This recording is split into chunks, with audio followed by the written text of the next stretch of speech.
Evening.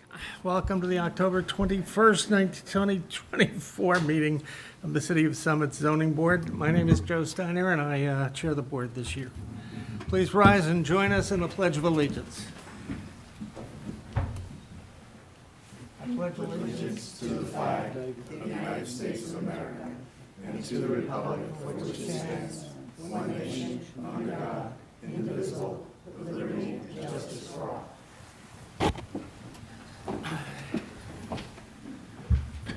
In accordance with the New Jersey Statute 10:4-10, adequate notice of this meeting has been provided to a newspaper of record and has been posted here at City Hall.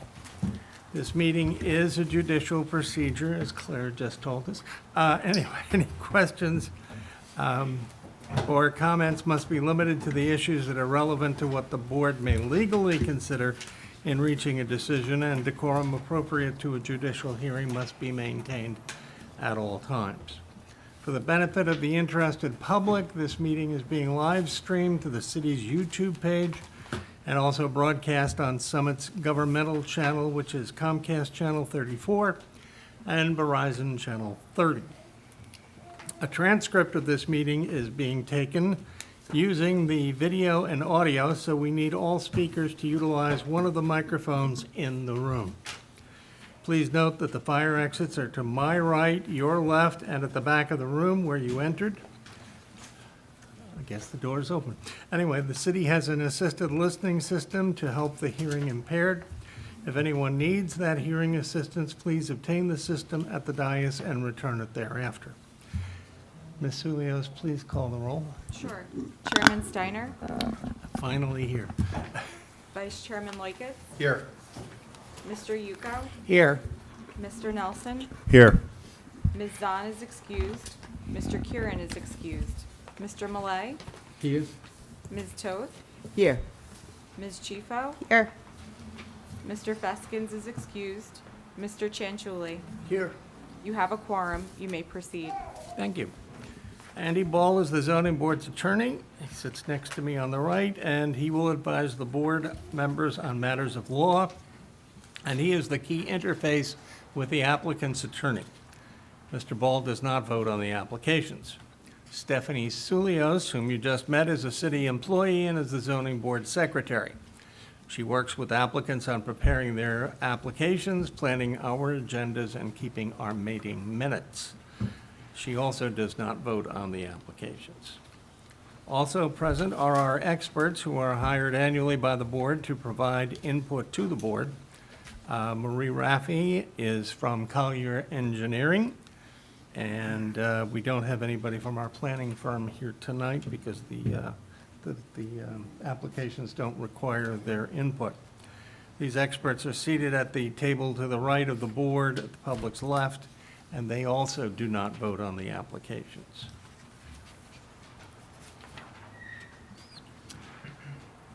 Our board consists of 7 regular members and up to 4 alternates. All the members can participate in the hearings, but a maximum of 7 can vote. Most applications require a simple majority to be approved. Before we enter our executive session to vote on the application, you will be advised how many votes are required. Each case begins with the applicant or their attorney giving us an overview of the application and the process that has taken place to date and the variances that are required. We then hear from any additional expert witnesses that the applicant may have to help explain the application and why the variances are needed. Board members then may ask questions of the applicant, their attorney, and the expert witnesses. Once the board members and the board professionals have completed their questioning, the public will have their opportunity to ask questions. This is not the time to tell us what you think about the case. That will come a little bit later. Please be careful as to how you phrase your questions. They should not be preceded with a statement about the case, which should be a direct question to the witness. Also, before you ask your question, please clearly state your name, spell your last name, and provide your address. That's important because our court reporter has to be able to keep a clear and accurate public record. After all the witnesses have been heard, members of the audience have their second opportunity to speak, and at that time you can express your opinion, positive or negative, about the application. Then the public hearing would be closed, and we enter into what is called executive session, where the board members discuss the case and vote. You'll be able to listen to that executive session, but you will not normally be able to participate in our discussion. City zoning officer has asked that we remind all the applicants that they must read carefully the resolution that documents the zoning board's decision and to pay particular attention to the conditions contained in the resolution. For example, if a landscaping plan is required, you must obtain one and submit it to John Linson, the city's forester. If a grading plan is required, you must have one prepared by a civil engineer and submit 3 copies along with the application fee to the city's engineering division. Failure to satisfy all the conditions in a resolution will result in a delay in approving your application, and it will cause extra work for the city zoning staff. The resolutions documenting the board's decision will normally be available 1 month after we decide the case. We do have 4 cases this evening, and normally we would begin by asking each to come to the podium and advise us how many witnesses they have and if they feel they can complete their case in 30 minutes. But as I am going to be excused from the first 2 cases, I'll turn it over to our vice chair to take care of those 2. See you in a bit. I'll be back sometime. And we have 77 West End Avenue. Come on up. Recall this is going to be a request to carry, Okay. if I understand correctly. Hopefully without notice. Raise the mic. Sorry. Yes, request to carry, hopefully without notice. And can you just give us a brief explanation of Yep. what's happened since the last hearing and what the status of the matter is? So we've been in touch with our engineer, Casey and Keller. They were not able to prepare the drainage and grading plan in time for this meeting. We've been talking with Stephanie about potential alternatives. Okay. We would be ready for a meeting in December, so we're asking potentially to carry to the December 2nd meeting. Our engineer said that the people to do the plan will be out to our house hopefully in the next week or so. Okay, great. Stephanie, does that work timing-wise? Yes. Okay. Do we have a motion to carry? Move. Do we have a second? Second. And before we vote, I just want to confirm that you're waiving the board's timeframe to act under the statute until December 2nd? Yes. Good answer. Stephanie, can we have a roll call vote, please? Okay. Vice Chairman Loiketz? Yes. Mr. Yuko? Yes. Mr. Nelson? Yes. Mr. Malay? Yes. Ms. Toth? Yes. Ms. Chifo? Yes. Mr. Chanchuli? Yes. The motion carries. All right, we'll see you in December. Thank you. Next on our docket is 10 Waldron Avenue.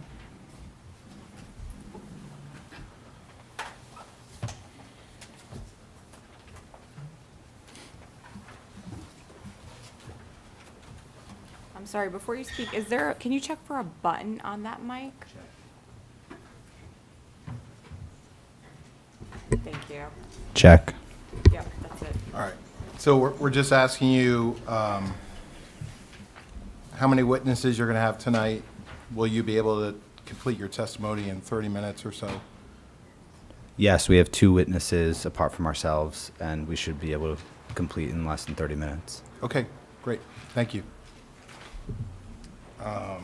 Next is 2 Woodmere Drive.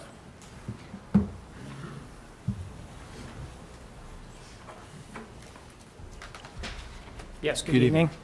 My name Yes. is Tom Oaken. We're the owners at 2 Woodmere. Great. Do you have any witnesses tonight? We have 2 professionals with us this evening if they're necessary. Yes. Do you believe your testimony will take 30 minutes or less? Yes, we do. All right, excellent. Thank you so much. Thank you. And last on our list is 174 Springfield Ave.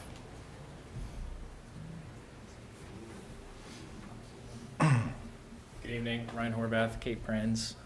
We have 2 professionals here with us tonight, and we will be able to complete within 30 minutes. Great, perfect. All right. 3 for 3, I like it. All right, so let's start with 10 Waldron. We're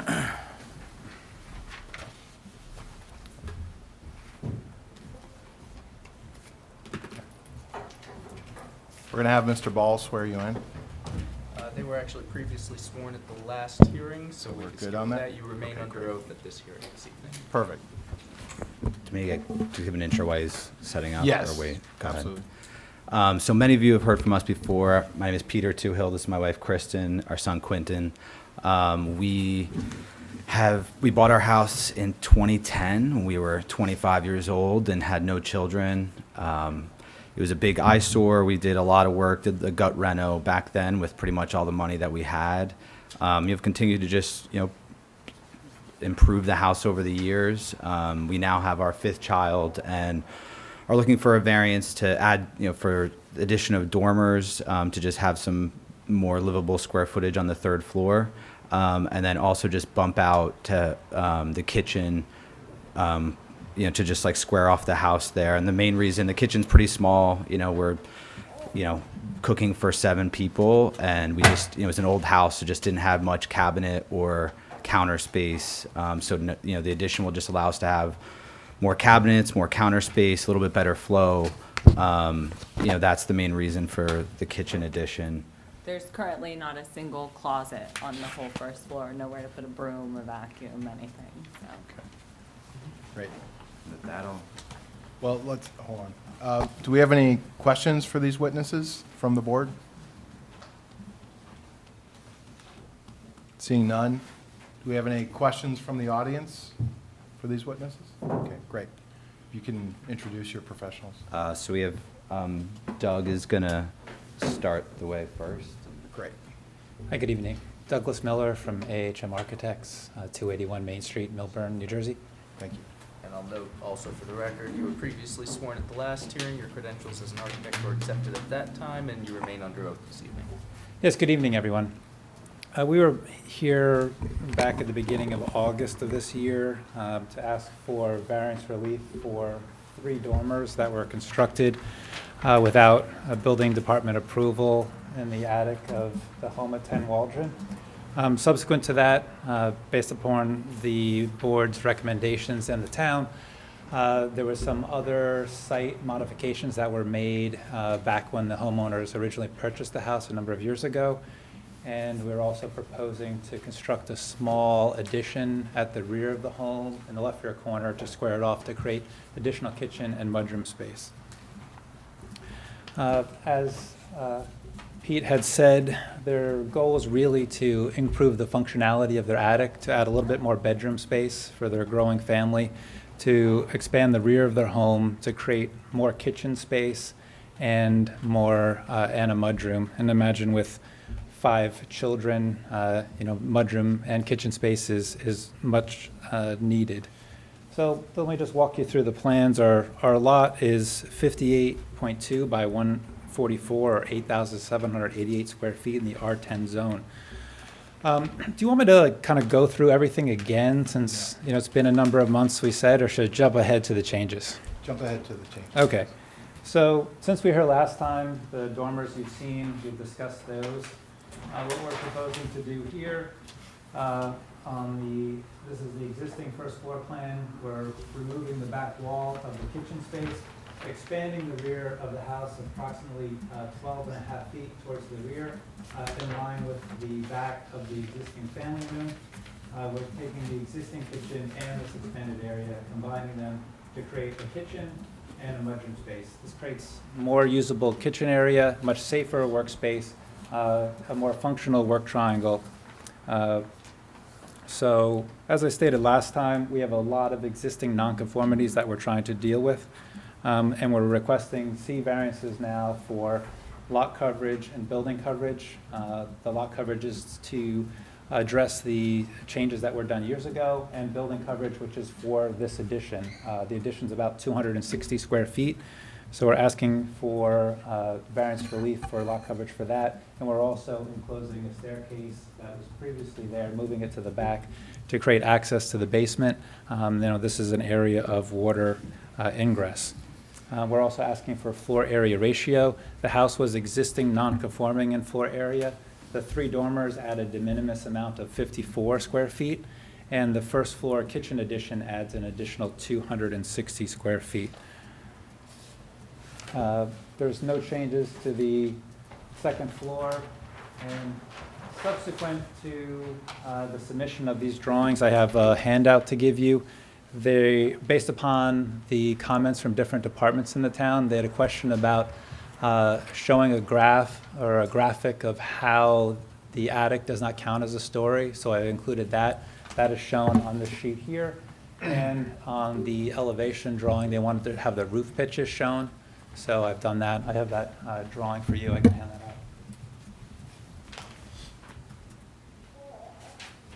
And just for clarification, Sulis, this is what you emailed us earlier today? Mhm. But these will be exhibits, they'll be 3 and 4, okay, 3 and 4.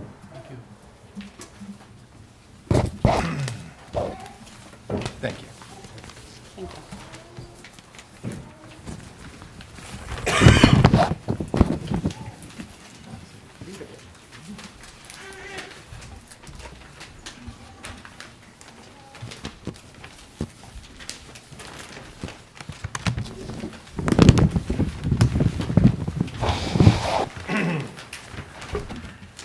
All that shows is an additional drawing, which is the attic story calculation, and it shows, based upon the town ordinance, the attic does not count as a story.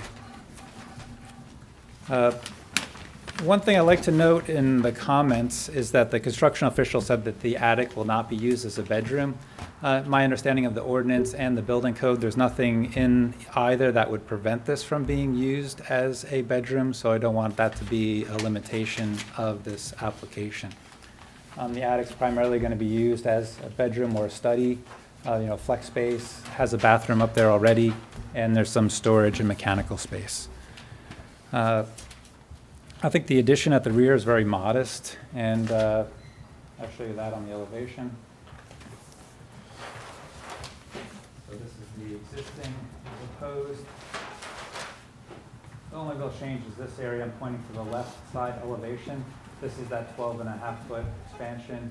It's a low-slung addition, integrates well with the overall massing and volume of the house. Really finishes off the house. If you look at some of the photos that our planner, Mr. Keller, will be presenting later, it really makes this existing 2-story element on the back much more integrated into the overall massing of the home and creates a more attractive and functional layout. Last time we talked about the dormers, and that was the only other comment from the different departments in town, and the HPC said that they thought that the dormers might be a little bit large. But as I mentioned last time, and we went through the photo board, and I had given a handout of before and after, I think the dormers really go a long way to improving the curb appeal. When you look at different neighboring, especially when we look at this photo board that we presented last time, there's a variety of scale of dormers throughout this neighborhood. The dormers would say they're too large or too small or just right. What is really the right size for a dormer? And as I mentioned last time, aesthetics are really subjective. What one person may find attractive, another person may find unattractive. So if we look at the existing house in that handout that I gave you last time and the proposed, it really goes a long way to enhancing the house and really making the house much more in keeping with the rich historic character of Waldron Avenue and the surrounding streets. And I think without it, the house really just seemed flat and two-dimensional. This adds a lot for a de minimis increase of just 54 square feet in floor area and adds a lot more functionality to the house. I think that this really goes to enhancing the historic charm and is a nice addition to the character of the neighborhood. So without going over everything I said last time, I could open up to any questions from the board before we turn over to the planner for the variance proofs.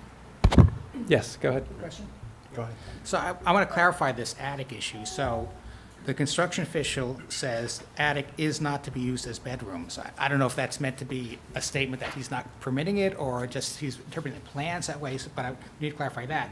But also, the zoning official's report talks about if the area, and maybe you addressed this and I missed the number, if the area, so we're talking about, let me read the whole sentence. In addition, the applicant's professional shall provide the area of the attic with headroom of 5 feet or greater. If the area exceeds 60% or more of the story directly beneath, the attic shall count as an additional story and will require an additional variance. Correct. Can you address that? Yes, as part of the submission that I just gave you, we added a attic plan that shows pochade area of the area of 5 feet or greater, and that is less than 60% of the area below. So it would not count as a story, thus not triggering that additional variance. Okay, so I mean, you're on the record saying that. I assume we'll need that to be verified, or someone will verify that. It's on the drawing. It's on the That drawing. he handed us, Tom.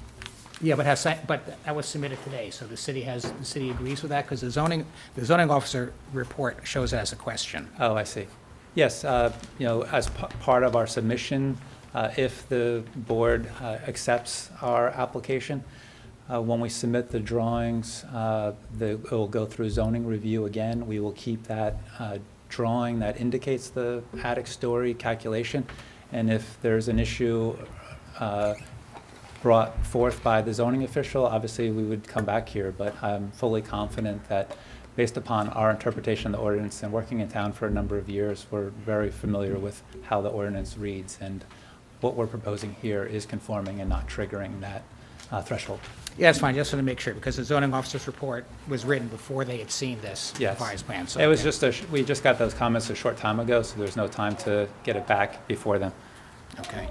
And does anyone else have a concern why the construction official say attic is not to be used as bedrooms? I mean, maybe he'd be okay seeing all these revised plans, not have a problem with that, but He may want to see if there's it meets egress requirements, different building code requirements that this board doesn't concern itself with.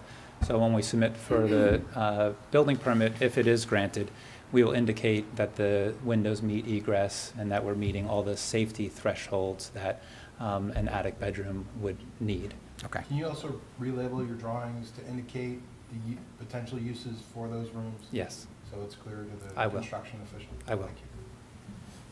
That's all I had for now. Any other questions for this witness?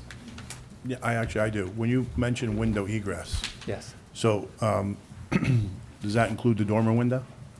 The dormer windows, I believe, are. So they're- That's there's why they're a little currently bit sized? larger dormer, so that's why. So that was kind of an idea when those Yeah, I wasn't dormers part were of put in? that attic, the dormer Okay. situation. I've been 'Cause brought on after the fact. third floor bedroom really concerns me a lot. Yes, I agree. And that's why we want to make sure that they meet all the requirements. I had a question about the scale of the dormers. I mean, just standing there looking at this house and the house immediately to the right, the houses are about the same scale. I couldn't quite tell, maybe these dormers were a little bit wider than the house next door. Did you take a look and try to compare that? Yeah, I Are looked. they more and- professional eye? Yeah, in my professional opinion, I would say that the house immediately to the right, I think their dormers are a little bit too small, for the house, if I, was to be, blunt. But the house across the street, I think they're more like the right size. And ours maybe are just a little bit too big. But if I was to shrink ours, I would maybe shrink them by 3 or 4 inches, so a de minimis amount. So I think that, what we're proposing here, I think is scale appropriate for this house as well as, the neighborhood. I have a question. You mentioned when you're talking about the layout inside the house, you said the staircase behind the kitchen. Is that interior? Where is that staircase? Is that an It's- exterior staircase? They currently have a staircase from the backyard down into the basement, and they wanted to maintain that. So when we Like extend, Bilco stairs? there's no Bilco door on them now, so it's covered by a large roof overhang. So even in storms, water blows and goes down those stairs. So what we did is enclose that area, just took the same thing and moved it to the back. This the same distance as the addition. So that contributes, a few square feet to the overall coverage number.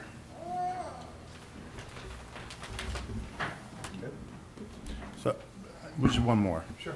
So the only window in the attic study is the dormer window?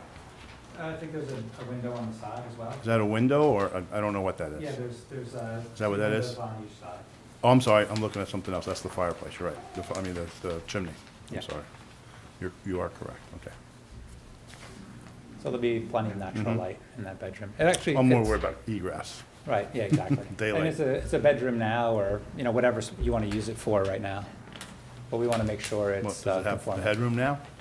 It's all finished now, yeah. So there's a bathroom up there, so they can really use it for anything they want. It's existing, the window size on the space originally would have been existing non-conforming, grandfathered in before the building code. Mhm. So by making this change, adding these dormers, we're actually improving the safety of the attic and making it a much more habitable space. I would assume through the building department and the plans that it would be properly sheetrock. Do they use fire-rated sheetrock and fire alarms, interconnected fire alarm Yes, system? correct. and- Mhm.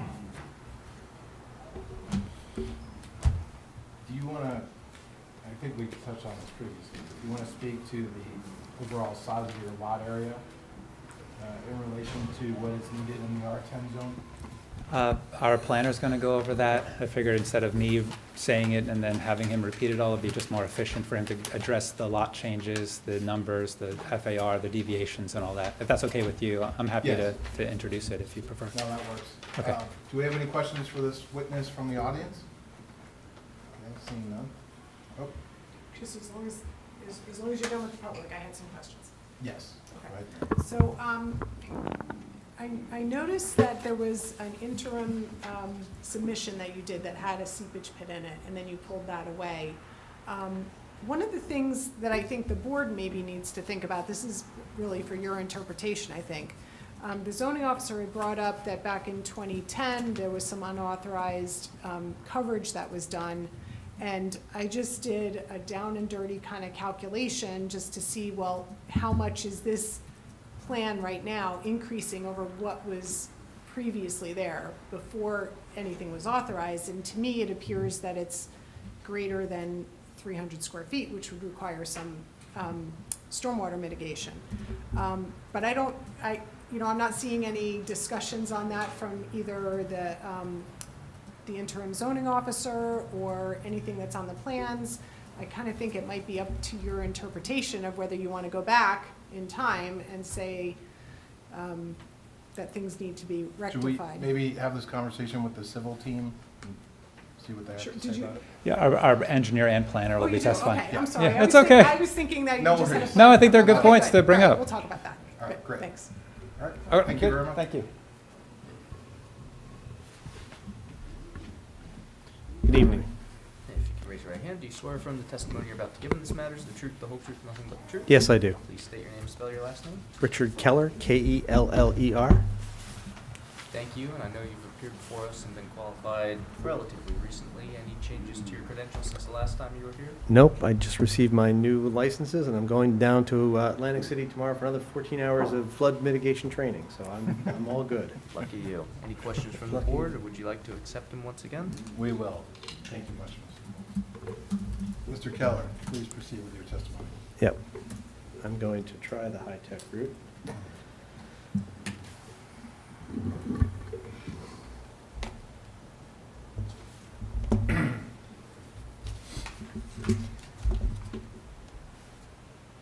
And that should come up in a second. There we go. Right now, I will have two exhibits, but three exhibits. But right now, what I have before you is the site plan, the variance application plan that was submitted. I'll go right actually up to our first additional exhibit. I think Doug was up to A2. I'm not positive, so I'm not sure which number this would be. We just added 3 and Three and 4 four. already, so this will be Okay. 5. Okay, so this would be A5. This is an annotated aerial photo. The photo is taken from nearmap.com. The capture date was March 3rd of this year and was prepared by my office today. And just kind of cites, I know we all know where it is located, but I thought this was a little helpful to just show the property. It's about, the property is on the west side of Waldron Avenue, west being towards the top of the screen. It's approximately 211 feet north of Springfield Avenue.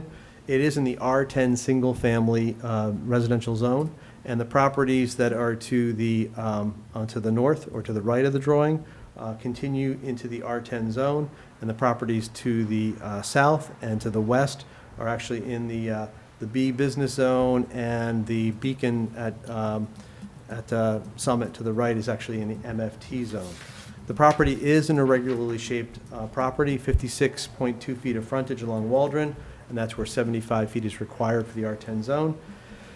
And it is an average depth of about 144 feet. The rear yard width is about 65.8. The whole lot does contain 8,788 square feet, so it is significantly less, or about 17% less, I believe, than the 10,000 square feet that is required. So it is an undersized lot within the zone, and it is somewhat unique in that it is surrounded both to the left and to the rear by commercial properties. Right behind us, the New Jersey Dance Theater. Our garage sort of butts right up into the about a 12-foot high block wall. To the left or the south of us is the parking lot that serves both for Sotheby's as well as the Unitarian Church on the corner. And then behind the property, there's a garden for the dance ensemble, and then you get the back of the garages and ultimately the four-story building that is in the MFT zones, the Beacon at Summit. I would point out the Beacon at Summit is being in the MFT zone does permit 60% FAR and 75% lot coverage. So we're contiguous to zones that do allow for higher densities. I would point out that one thing that wasn't clear on our drawing is on the property immediately to our right, there is a garage similar, about 440 square feet, similar to the garage that we have on our property. Garages in these zones are, freestanding garages are typical. They do present a problem when it comes to lot coverage on all of these older homes because it necessitates a much longer driveway to get back to that garage, and it tends to drive up lot coverage. But it is more typical to the neighborhood, and we certainly like to keep them. I would also point out Ms. Toth was correct in saying that the house to the right was very similar. They were actually sister houses that were built at the same time by the same builder. The people who owned the lot to the right at 14 built them for his two daughters, so they really are daughter homes.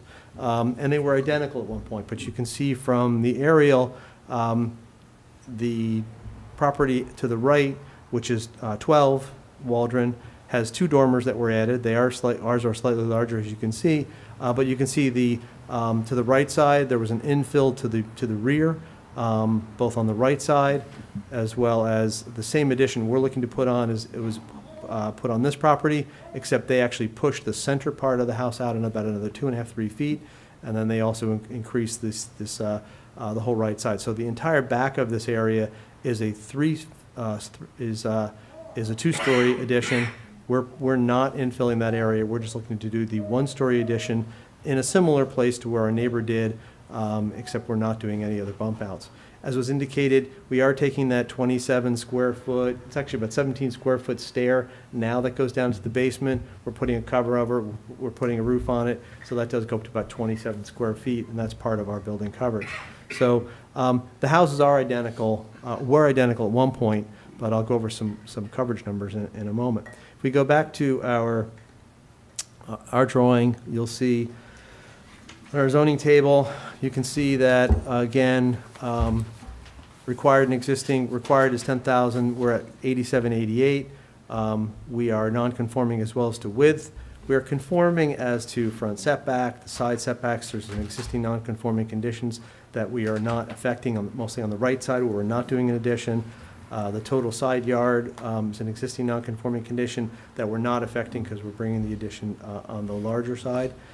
Building height is fully compliant, and then you can see in the lower the three variances we need.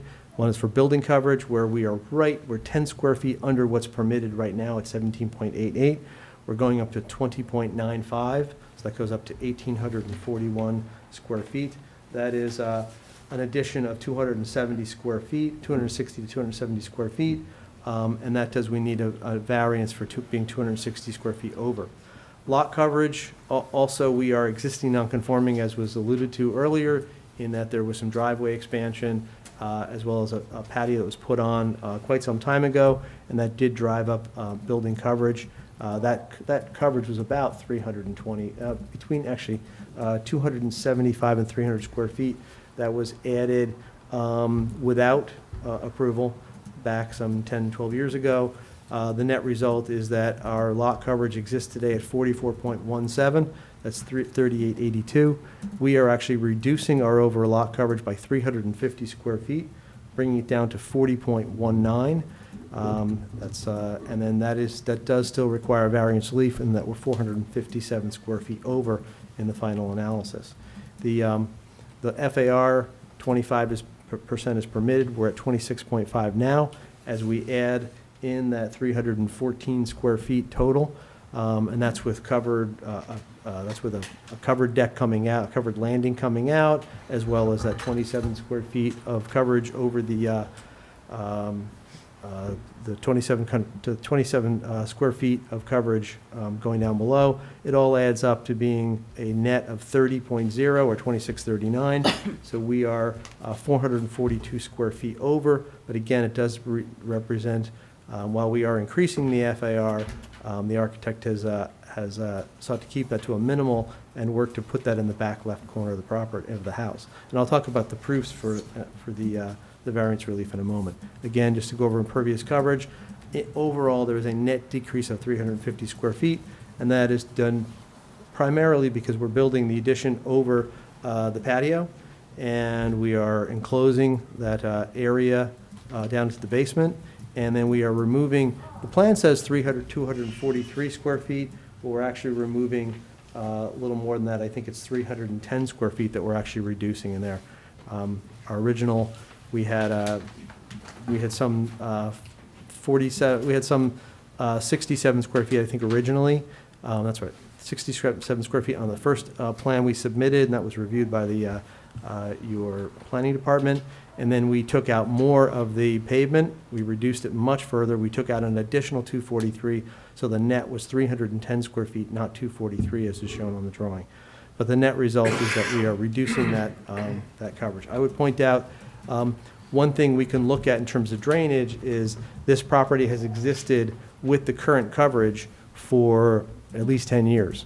And there's been no drainage issues. At the time the additions were built, there was a stone pit that roof leaders were taken to. The water that comes down the driveway does go out into the lawn, and it settles into an area that's sort of a low area between the neighboring garage and our property, and there's no signs of standing water. There's been no negative impacts from the drainage, and we're only reducing that by an additional 350 square feet.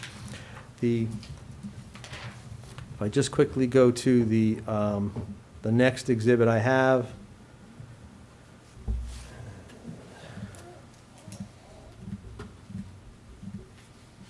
This would be A6, I think, is that correct? Yes. So A6, we have a view of the existing home, and that has the dormers that were installed on it. And I would say I think the dormers actually feel about right. They don't feel overly large. And they do allow for egress windows, so that an egress window means that a fireman can get in there with a ventilation pack on his back and get through the window. They're sized appropriately, and so the size of that is really kind of, and the architect said it was happenstance, but it is sized appropriately for egress. If we look at photograph number 2, that's 12 Waldron next door. That is again the identical house, and they read very similarly, except that number 12 Waldron has a slightly larger porch on it, ever so slightly, has only 2 dormers, and you can't see it from the street, but there is a significant addition behind the house that is much larger than the one we're proposing.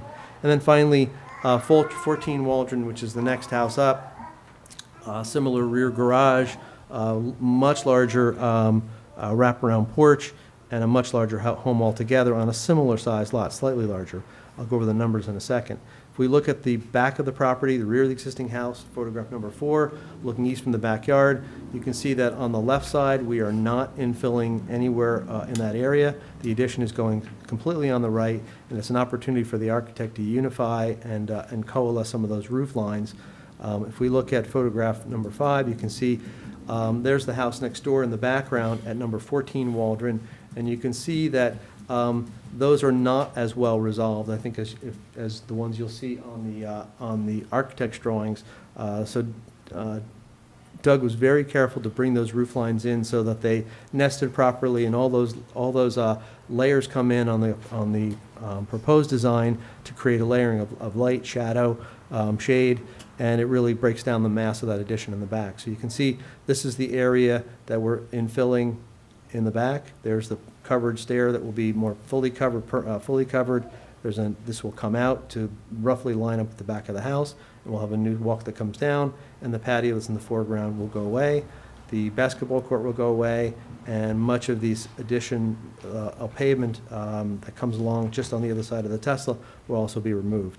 And then finally, looking to the rear of the property, this is what we were talking about. This is the area that the water now lies into. We're proposing to remove that curbing, remove the pavement. We're going to allow for a long section of edge of pavement that allows storm water to, rather than coming across as a point source, allows it to come across a broad reach in that area, and that means the water will still continue to come and sit here between the two garages where it has, except there'll be much less runoff in the future because we're actually reducing the impervious coverage. Lastly, A7 would be, we did a little floor area ratio analysis, and we looked at 10 Waldron, both building coverage and FAR. We looked at 10 Waldron, both in the existing, which is the green line, as well as in the proposed. You'll see the undersized lot, 8788. The next door neighbor at 12 is actually slightly smaller lot because it's not so irregular in shape. It doesn't widen out as much in the back. And then 14 Waldron is a little bigger at 9228. You'll see the existing building coverage, and this is taken from the tax assessor property data records for the adjoining two homes, and from Doug's drawings and my drawings for 10 Waldron. And you'll see that building coverage on 12 Waldron is up at 22.97, again, where 20% is permitted. 18% is permitted. And then you'll see that 14 Waldron is up at 25.92. And actually, I didn't count that big porch in the front. I only counted the raised deck in the back. So if we counted that, it would be even higher. And if it comes to FAR, you'll see that 12 Waldron is up at 2670, so significantly larger than ours. Well, it actually ends up being about 40 square feet, but it's a smaller lot. So they're up at 31.3 FAR, and 14 Waldron is up at 30.3. So these numbers are not out of sync with the character of the neighborhood, and that's what really zoning looks to protect, is the character of the neighborhoods. If we talk about the planning criteria, I actually really like D4 FAR variances because they are a referendum on good architecture and planning. And the standard really becomes is how well has the architect designed the addition to integrate into the home so it doesn't overwhelm the neighborhood and doesn't overwhelm the character of the existing dwelling. Technically, D4 variances follow the Coventry Square criteria, which basically says we need to demonstrate that the site can handle the additional FAR without substantial detriment to the public or the public zone plan.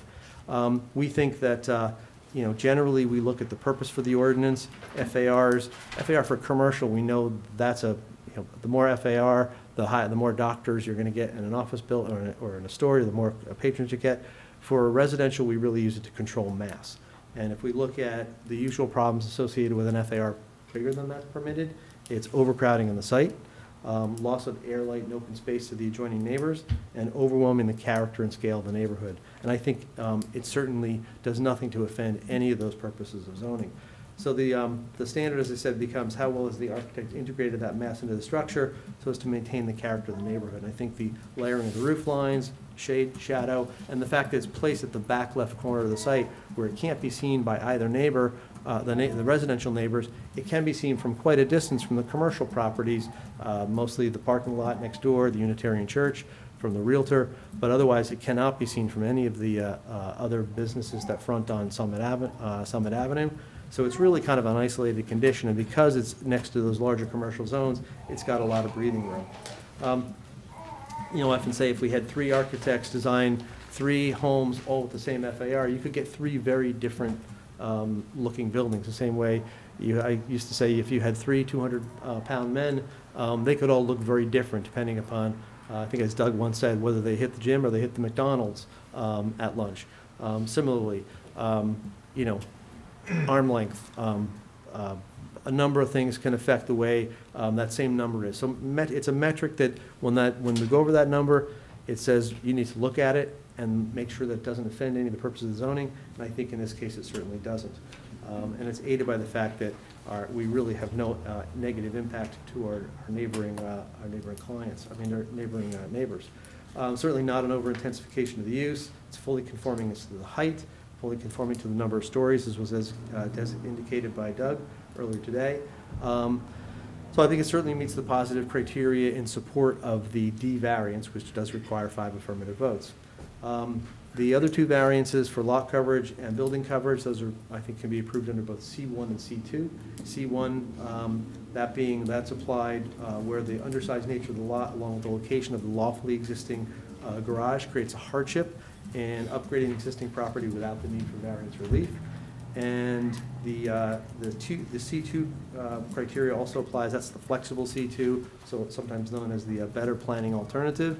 That applies where the purposes of the land use are advanced from the benefits, and the benefits resulting from the deviation outweigh any potential detriment. On D2, under 4055 D2, the purpose of zoning, first A is general welfare. I think that this addition allows these owners to contemporize the home with regard to the amenities most people look for in 2024. The kitchen is actually what most people are looking for, even if they don't have 4 kids or 5 kids. I think it's an appropriate amenity, having a mudroom for most of the homes. I can't imagine a home we've done in Summit in the last 20 years, certainly not in this area, that doesn't have a mudroom. It also reduces the overall lot coverage, so we are actually still bringing the site closer into conformance, which is also advances general welfare. We have generous setbacks to the adjoining homes. The work is not near any of the adjoining homes, so there's no negative impact on air, light, and open space.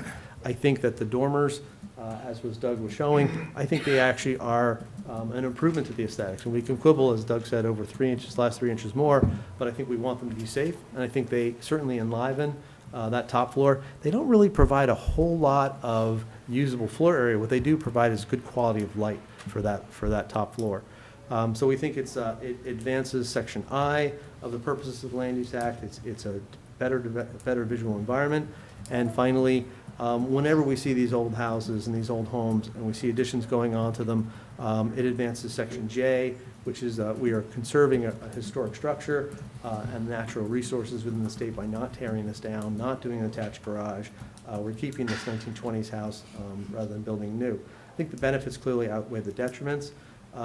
The negative criteria, we see no substantial negative to the public good, partially due to where it's located on the site and partially because of the skill of the architect in integrating that mass. I think it's cohesive architecturally and it feels appropriate to the site. And I think there's no substantial impairment to the master plan. I reviewed again your master plan update, and it's certainly not inconsistent with the intent and purpose of the zone plan or master plan. This proposal allows for an improvement to the dwelling without impacting the scale or character of the neighborhood, and the amount of FAR is certainly similar to others on the street, so there's certainly no negative. We're not overwhelming the neighborhood.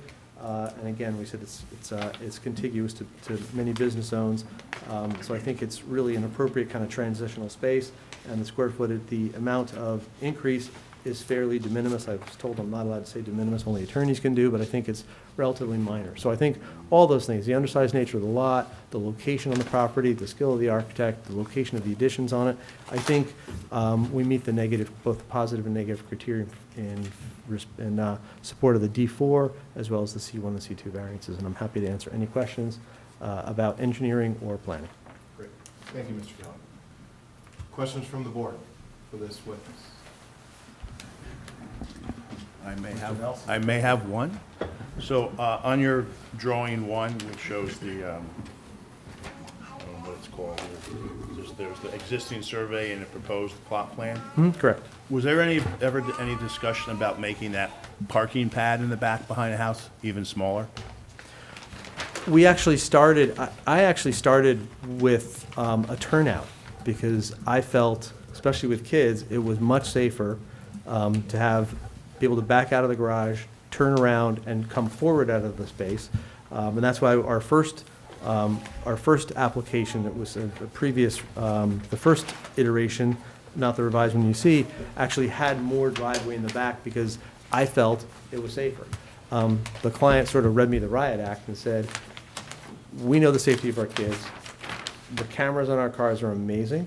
We know where our kids play. We can manage the kids. We want to take out as much pavement as we can. So we took it back to the same, about the same level it was there when the client bought the property. So we took out as much, I don't think we can take any more out. I think it's the maximum we can take out. Still get a 2-car garage and get those cars to maneuver and back out down that driveway.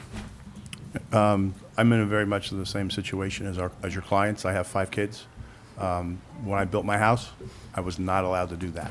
Right. So my question is, was that thought of removing more of that pavement ever brought up besides adding? Was there ever a thought, because that would bring down your lot coverage, and that would be a variance that may go away?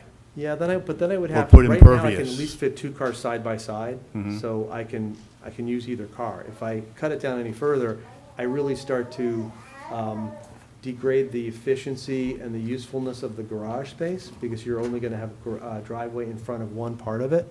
So if I was to cut that down any further, I need to be able to swing a car, so I'm looking at the, in the drawing, I need to be able to swing a car into the front of these 2 and park side by side, or get at least 1, if not 2, in the garage. If I park them one after the other, then anybody who wants to take the front car out, they're taking the Explorer out, you gotta move the Tesla all the way out to the street, move that, double park it on the street, move the other car out and all the way in. So I think the fact that we're lowering it 350 takes it back to the previous condition from when the client bought it. And I think it's about as much as I'd feel comfortable with, unless you're basically then limiting it to a 1-car garage. So when this property was purchased, we don't know when this was done. So my question is, there was already a non-conforming condition when the house was purchased?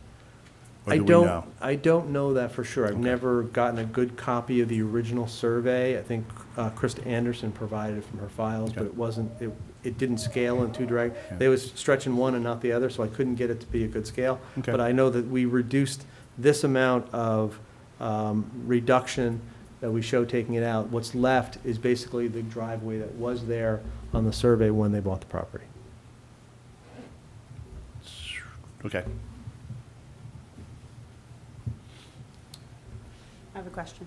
The patio, that was put in by your clients? Yep. Okay, and what's the size of the patio now, and what's it going to be proposed to be? There's no patio. The patio, it's going to be completely gone? Completely gone. We're removing it in its entirety. So, I was there a couple times. The kids play in the driveway, and that's where they'll continue to play. They ride their bikes in the driveway. That'll continue to be where but there's no proposed patio. And the client realizes that if they want to put a patio in, they would have to come back to this board. okay, that's my concern, since the patio was put in without coming to the board to begin Yep. with. I think 14 years later, they've gotten religion, and I think, not new homeowners, not now understanding the process, we've made them fully aware, and they are fully aware that if they ever want to do any patio, they'd have to come back to this board. They felt very comfortable in the back-out condition, and they felt very comfortable that the kids will continue to use the driveway for, drawing on with chalk and for bicycle riding, et cetera, and that they don't need a patio. Any other questions? I have a quick one. Can you just go through the figures that are being proposed for building coverage, lot coverage, and FAR? Yep.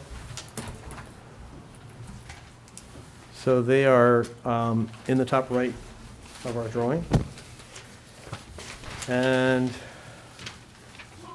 what we are proposing, you want existing and proposed? Just proposed, please. All right, proposing building coverage is 20.95%, which is 1,841 square feet. Lot coverage proposed is 40.19%. That is 3,532 square feet. FAR 30.0 is proposed, and that's 2,639 square feet. Thank you. Yep. Marie, you want to ask some questions? Yeah, again, I'll go back. I think there was a small correction that he made, which kind of brings things closer to conformance. By the driveway removal, I think you said was 310 square feet? 310, correct. Rather than the 243. Correct. So, again, my calculations are not exactly correct because we don't have a really original survey from when they bought the house that's really scalable. So, I can't say for sure if there's a net increase of impervious coverage from before they put in the patio, the front walkway, and the additional driveway. It seems pretty close. It seems like a little bit over 300 square feet, but I can't say that for sure.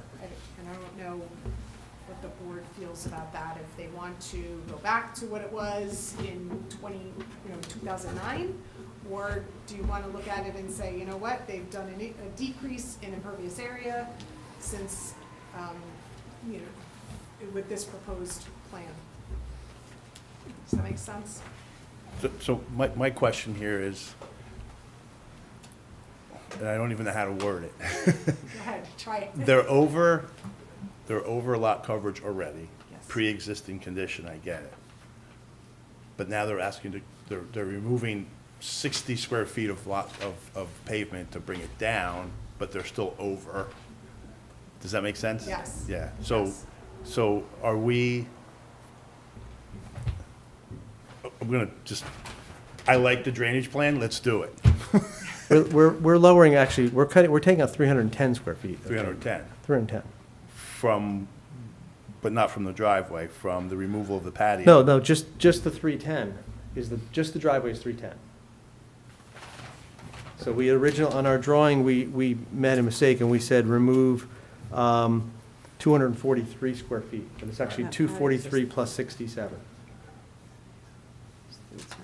So in trying to quantify what was added in 2010 Right. without permission, I came up with a rough amount of 800 square feet. Rough. I think, again, using a drawing that wasn't scaling, I came up pretty close. I came up about 725. Okay. But, Okay.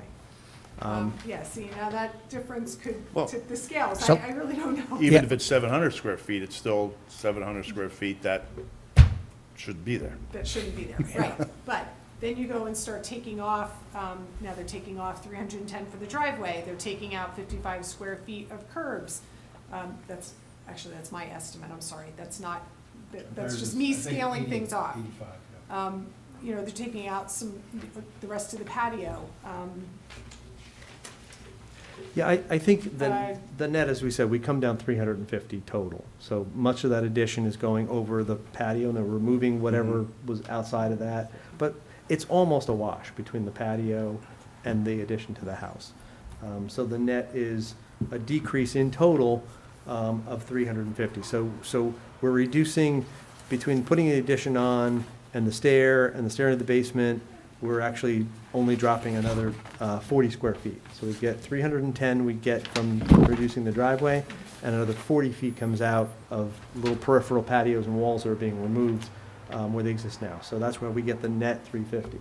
And again, my only reason for suggesting that we don't do some stormwater management is that the system has worked so well in its current condition, and we're only going to be reducing that. And so there is no drainage issue back there. We could, if we drop a dry well, it seems to be anecdotally that there's good permeability because that soil, the water that lays in the soil back there is going down. I know they put a stone pit back there that they took the roof leaders to back when they did the patio, but I can't see it, so I can't analyze it. But my suspicion is it's a coin toss at what the condition of the soil is, whether it's conducive to a dry well or not.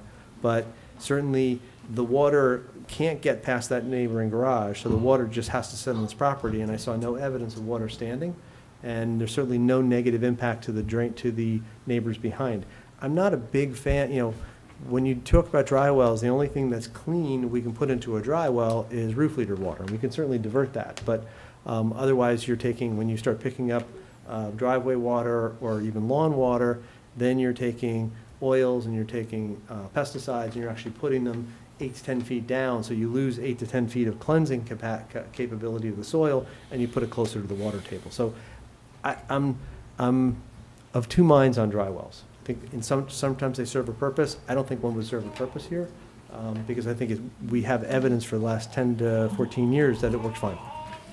Marie, forgetting the delta for a second, would you say that it's just an overall net benefit to stormwater in general if they're reducing impervious coverage and adding lawn back?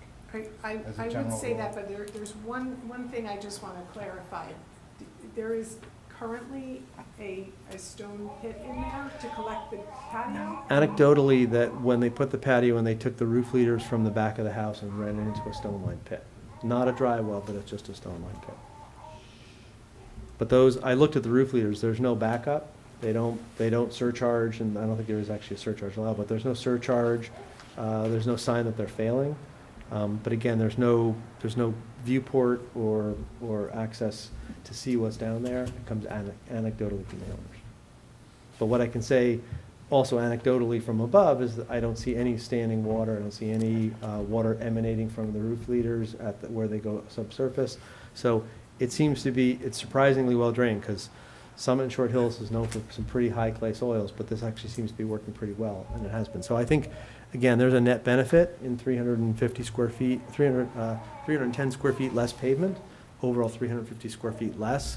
And I think that if we had any condition where water could go onto a neighboring property and cause a problem, I would suggest a dry well. Once we increased our, once we took out a lot more patio, we took out a lot more driveway, we took that dry well off the property, off the design, because I thought at that point, there was a net benefit to that reduction, so we And the removed it. addition's guttered, right? So the Addition is water's guttered. being captured and directed. Mhm. Yep. I mean, they're reducing the overall coverage on the property from what it is right now. Right. They Impervious. haven't had any problems. You know, it seems that the project as proposed is a net benefit as far as stormwater goes. All right, we can certainly go over this in detail or in deliberation. So just one more question. Sorry to be a No, pain. no problem. I know we're talking about this project, but I'm very familiar with the history of Waldron Avenue, and especially across the street from this area. Wasn't there just a project done in that area to help alleviate flooding in that neighborhood? I'm not aware. Okay. It 'Cause there wasn't, it's just that I'm not. Yeah, I think there is one proposed, or there was one done. And I know the neighbors across the street, I'm not saying this house contributes to that. We just don't want it to. You follow me? Right. So I know I've been in that backyard, and they've had 3 feet of water in their backyard across the street. Yeah, it's crazy. It's Yeah. crazy. But I just don't want this to contribute to that. But if we, based on your explanation here, it seems like it won't. So. Yeah, we actually get some water from the parking lot even that comes through us. sure. And so, it's stable on this side. I don't know the topography across the street, but that Summit, you can go block to block and Yeah. completely different micro environments.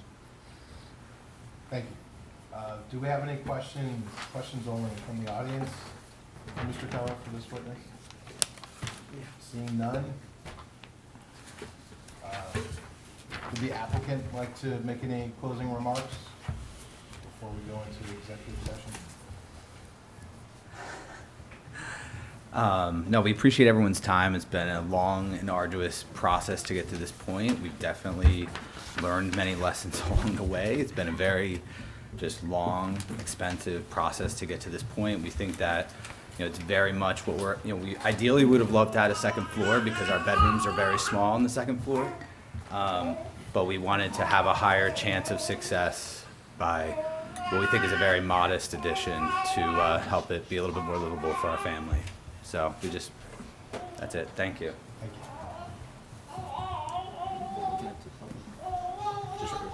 Absolutely. So at this point, we're going to open up session to the public. If they have any comments about this project? Seeing none? Go over conditions. I would love to. All right, so the only condition I have noted is our usual one of compliance with those conditions noted in the board engineer's memorandum. As the applicant's professionals noted, there's going to be 5 votes required since this does involve a D variance. Great. So with that, we'll open it up to executive session. Do we have any comments on this proposal, this application? I did. No, you go first. Yeah, back to the, I'm a little confused with the not reducing the driveway so that it's just in front of the garage and removing a patio. I mean, you talk about things that are desirable. For instance, a mudroom is desirable. I think a patio, the fact that they're removing a patio and keeping a driveway just doesn't make, I don't find that being a positive thing. And like I said, I think the driveway is too large for the garage, so I'm confused about that. They're reducing the width of the driveway. But not the whole, the driveway is just that little portion of it that's getting reduced.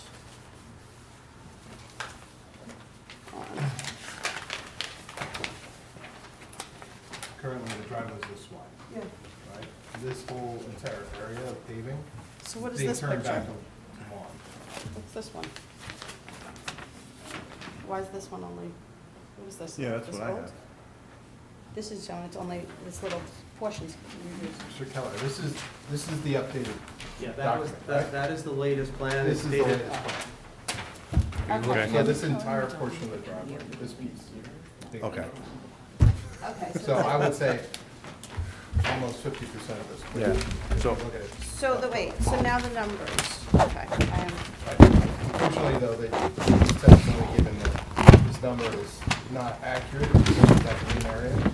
Therefore, this is more 310, I believe, 310 in total. 310. Yep. but the patio's 310, just a coincidence, the patio's 310? Well, this patio is going away. 'cause the- I know, so I'm saying, you're saying patio 310, you're saying the driveway's going down? Yes. 310 also, so it's just a coincidence that they're both going down by I 310? believe so. Baking in the summer and there's mosquitoes, so that's, you don't have to.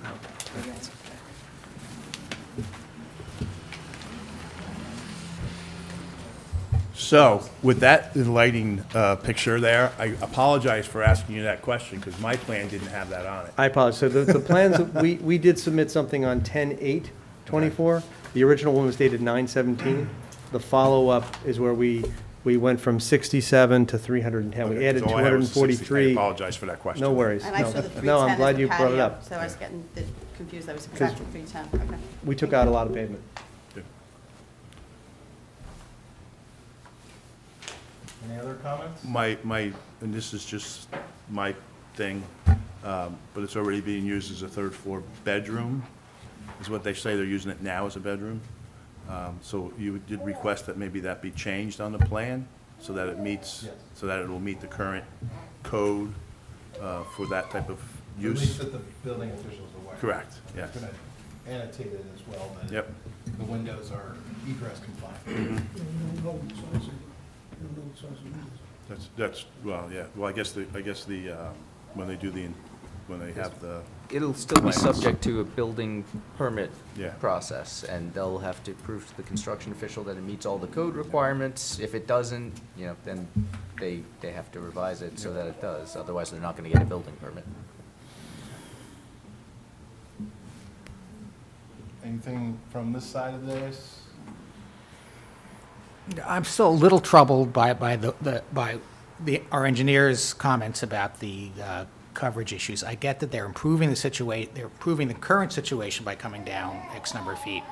But I think what Marie was trying to get at is if we ignore the patio that was put in without permission X number of years ago, and we're just looking at what they're proposing now versus what existed before the patio, if I understood you correctly, there was an increase of, you think there's an increase of more than 300 square feet. Is that still your opinion? Yes. And so forgetting that they're reducing what's there now, what would have been your recommendation just based on that? yeah, if I saw that and said, let's go back 10 years and let's put this plan on it, it's, you know, it's a little bit over 300 square feet, and that would require some stormwater mitigation, Yeah, so you would have recommended some stormwater mitigation? yes. Okay. So that bothers me, especially hearing Mr. Nelson's comments about issues across the street. Granted, I believe Mr. Keller's testimony that there's been no problems on the existing property, but we all know that water problems are getting worse. So just because it hasn't happened in the last 10 years doesn't mean it won't happen next year. So I'm a little concerned about that. Not sure how concerned. Is there a way to mitigate stormwater issues without a dry well, say implementation of a French drain or some other secondary means of stormwater management? Yeah, I mean, you know, the same kind of, you know, stone pit that he's suggesting is there right now, you could do something like that. I mean, it still, you know, creates digging and, you know, filling up some area, but, you know, you could collect, you know, the water from the proposed addition, which is about 400 square feet. You just take the water off of that and put it into a dry well, and that would do it. Yeah, I mean, basically, you know, the easiest way to do it is some kind of dry well. But it doesn't have to be a large, you know, concrete tank. We're not talking a large amount of water to mitigate. It could be one of those, you know, those upside down plastic tubs. Those work as well. The Storm Tech chambers, Cold Tech. Is there appetite by the board to insist on condition of approval, some sort of stormwater management? Yeah, have we not in the past required stormwater management and left it somewhat open-ended as to what that stormwater management would be? Yeah, so I'll just elaborate slightly. Technically, the code in these cases where it's over 300 square feet of impervious coverage, it requires a grading permit. And there's even provisions in there that the city engineer can waive that grading permit requirement if they deem it's not necessary based on the specific conditions on site. So if, you know, we certainly have leeway in identifying the issue, in transmitting it potentially to the city engineer to see if they even deem it necessary in this case. If we're not sure as a board, or, you know, if Marie doesn't have a particular recommendation at this point, we can let that process play out if we don't want to impose any particular requirements on the application tonight. Sounds like a reasonable way to go. So, I mean, I think what I'm hearing is a condition that it be referred to the city engineer for review under that grading permit process. Yes. And I imagine that's acceptable to the applicants? Yes. Okay. Great. To wrap up, I am personally in favor of this application. I believe that Mr. Keller said it best in terms of the benefits outweigh the detriments. I do agree with Ms. Toth that perhaps the dormers are on the larger side, but upon hearing that they accommodate egress windows, I think that's certainly worth a larger dormer size. That's a big window. Yep. So with that, I think we'll ask for a motion to approve. I'll move to approve. Do I have a second? I'll second it. Stephanie, could you do the roll call, please? Sure. Vice Chairman Loikett, Yes. Mr. Yuko, Yes. Mr. Nelson, Yes. Mr. Malay, Yes. Ms. Toth, Yes. Ms. Chifo, Yes. Mr. Chanchuli. Yes. The motion carries. Good luck. Thank you very much. Thank you all.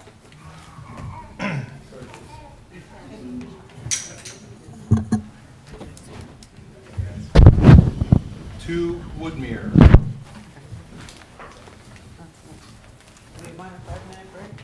You want it now or after? We do need to get Joe back in here too. Oh, Joe's doing this? Okay. We're gonna take a 5-minute break. Sorry, guys. No problem.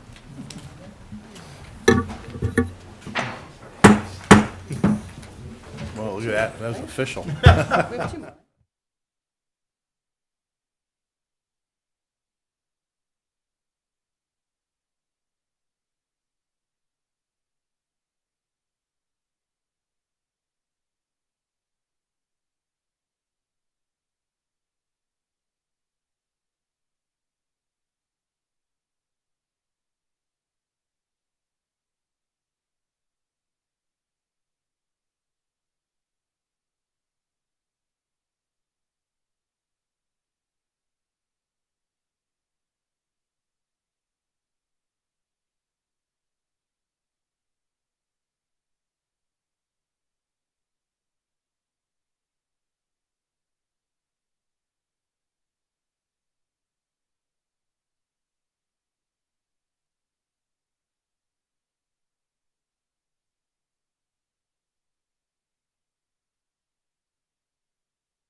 Good evening. My name is Tom. I'll start by swearing you Oh, in. If you okay. could raise your right hand. Do you swear from the testimony you're about to give in this matter is the truth, the whole truth, nothing but the truth? I do. Please state your name, spell your last name. Yes, my name is Tom Oatman, O-A-T-M-A-N, and I live at 2 Woodmere Drive in Summit. Thank you.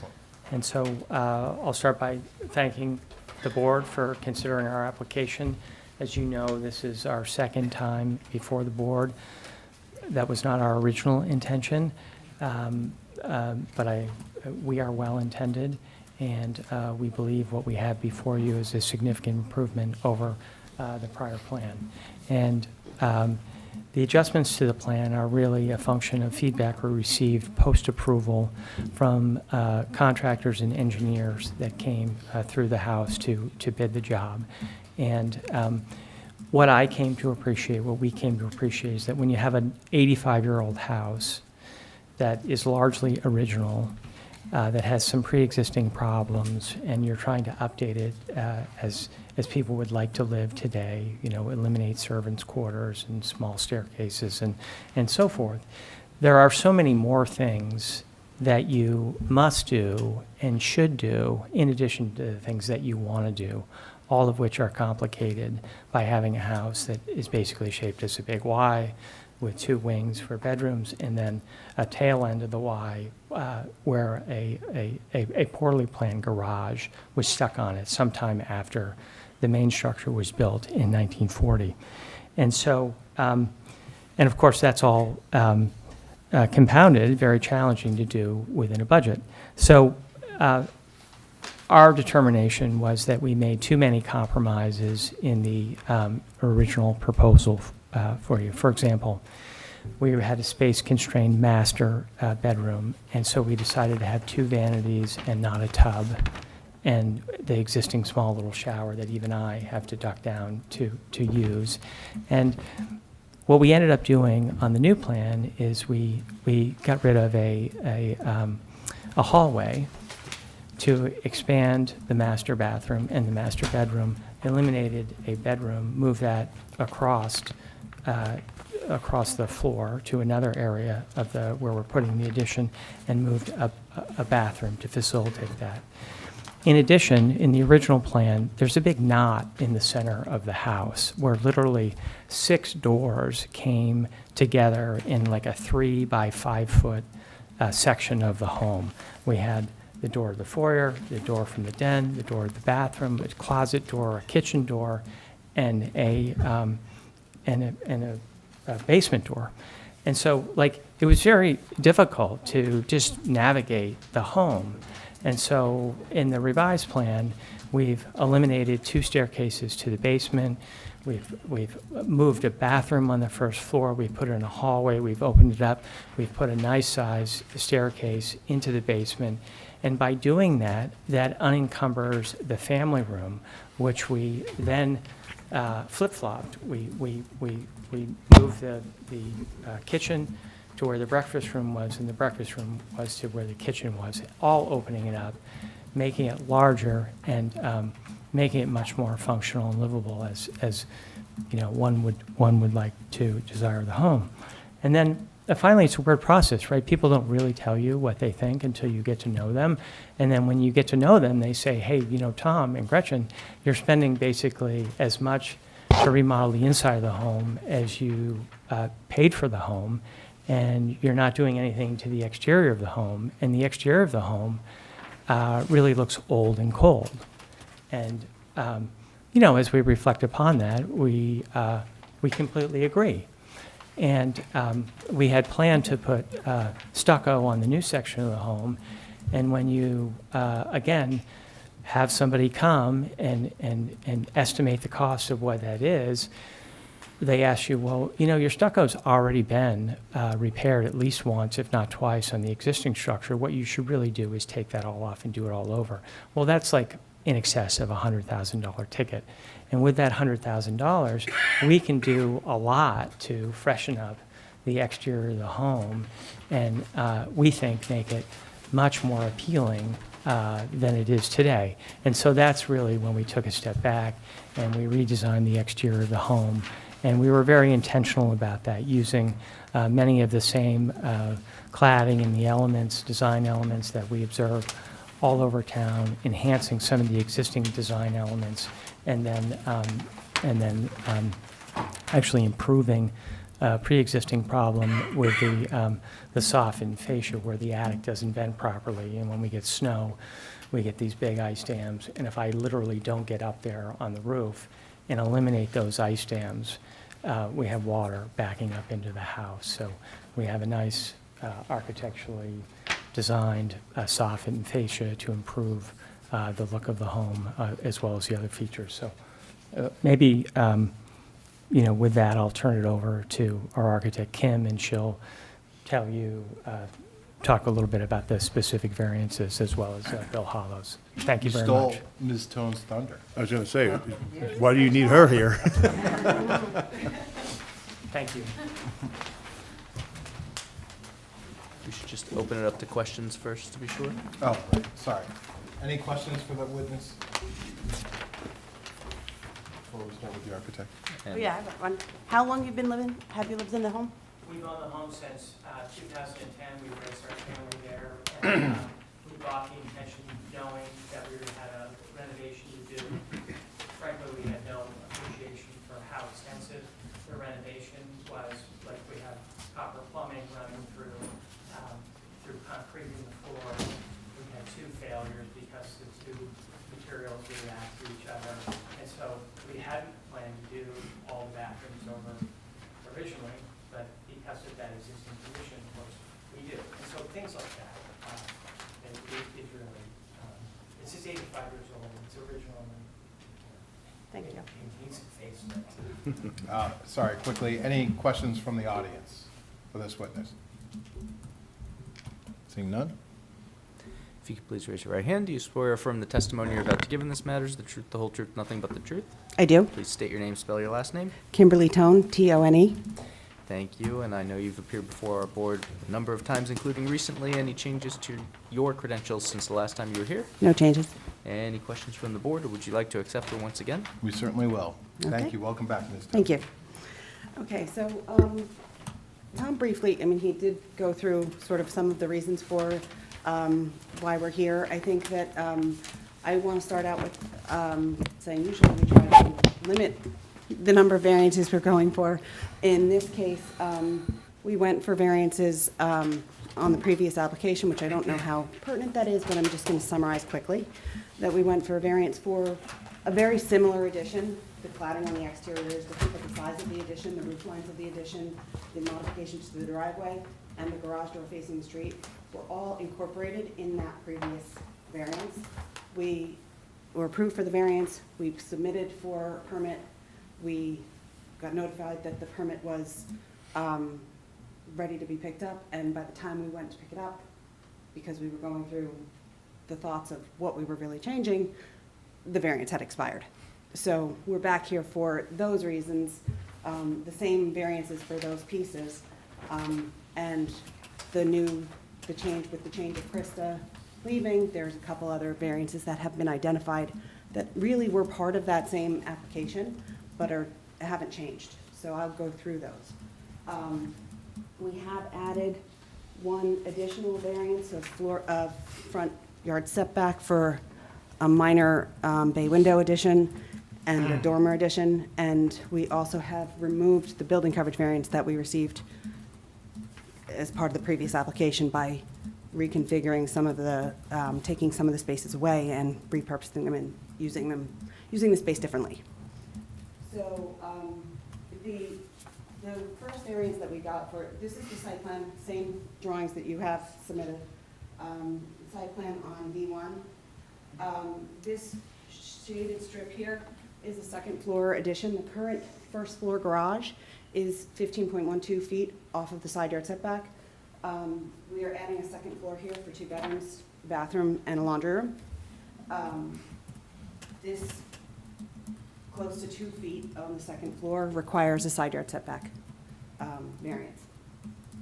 This small shaded area here is the front yard setback requirement for the bay window and the small dormer about a foot of the dormer extends into the front yard setback.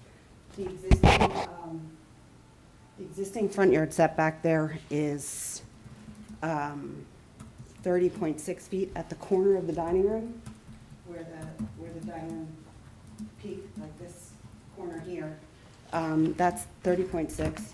The setback at the bay window, which is this piece here, is 30.7, and the new dormer is 32, like essentially 33 feet away, just slightly shy of 33 feet.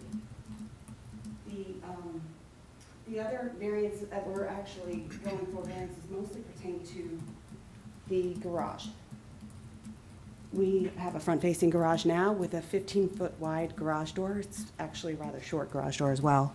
And we're going to replace that with an 18-foot wide garage door that's 8 feet tall to allow us to get 2 cars into the garage. We currently can really only get 1. The ordinance does require 2 cars in the zone, so that would be moving this slightly towards conformance, but with other modifications. The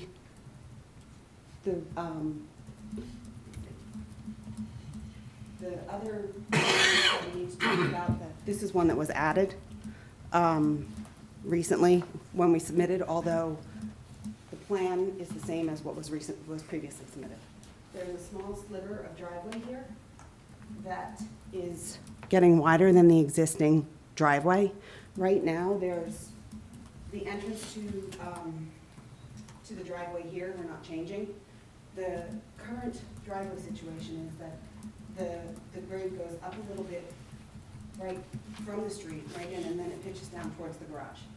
That pitch has actually caused some deterioration to the foundation of the garage that we don't know the extent of until we get into renovating. So that as part of the previous application, we had requested that the board grant us some leniency, that we may need to, depending on the extent of the foundation damage, that we may need to replace the foundation or rebuild the garage in that current location, but we won't know until we get into construction. So this small sliver of driveway here that we're widening is really just because we didn't think that much could grow there. It's not a huge functional space. The current driveway would end at about the edge of the garage door, the new garage door. But we're extending it over to the mudroom addition at that point, just to keep it from being overgrown, or there's not really enough room to plant anything I there. would just add that it basically allows you to pull your car in straight rather than an angle, and therefore pull your car back out straight rather than, jockey it to get it out. And it's much more functional, and it's easier to get, 2 cars in an angle. I currently drive a truck, a Ford 150. The garage door is so low, I can't even get the truck inside the garage. And so we're just trying to make it, if you will, more conforming than it is, more conforming and functional than it is today. Make the garage more conforming. Yes. And in doing so, we're requesting a few variances for that. The other variance that was identified as part of this submittal, which really hasn't had a change. I mean, the previous submission it had the same roof lines, but another variance that was identified by the zoning officer, or acting zoning officer, Lindsay Knight, was that the minimum pitch on the second floor is required to be 6 on 12. The addition over this portion of the house has a 5.75 on 12 pitch. And the reason for that is we were trying to keep the ridge of that addition a little bit lower than the existing structure. Switch to, you can see that here. So this is the garage, the second floor over the garage, new garage door, kitchen and breakfast room addition here, which is 1 story. And then this is a link between the 2 where the roof line steps down a little bit. This here is the one side of the Y on the front part of the house that faces the pond. This roof line here is drawn in as 5.75 on 12 because we're trying to keep this as secondary to this, which is more of the main part of the house. We could have made it a 6 on 12 roof pitch. This would probably be 8 to 10 inches above the roof here. It seems like a minor ask to have the main part of the house be more prominent than the addition. So we've covered, I can walk you through the plan if you think that that's necessary. Okay. I think we've covered the side yard setback, the front yard setback, the garage doors facing the street, the width of the driveway, the roof line. And then the other thing that we've done is we've taken off the balconies that were on the front of the house. Those are balconies that Tom has told us many times as we've met over the years, that a lot of these balconies that are on the house and the eave lines on the house, he has actually had to go up and shovel snow off in the worst cases, worst storms, to be able to try to keep water from coming into the house. So they're also, since there's been some water infiltration at the porches, we don't really know, they're constructed of metal, the two that are on the front of the house facing the street, and then there's one at the curve of the front door. They're made of metal, and I don't know how rusted that metal could be underneath the layers of tar and everything that's there. We talked about replacing them, but replacing them with new construction materials that would be a lot bulkier on the house, and we felt that using that coverage elsewhere to get a larger family room and to get the size kitchen they wanted gave a better overall improvement to their usable space in the house.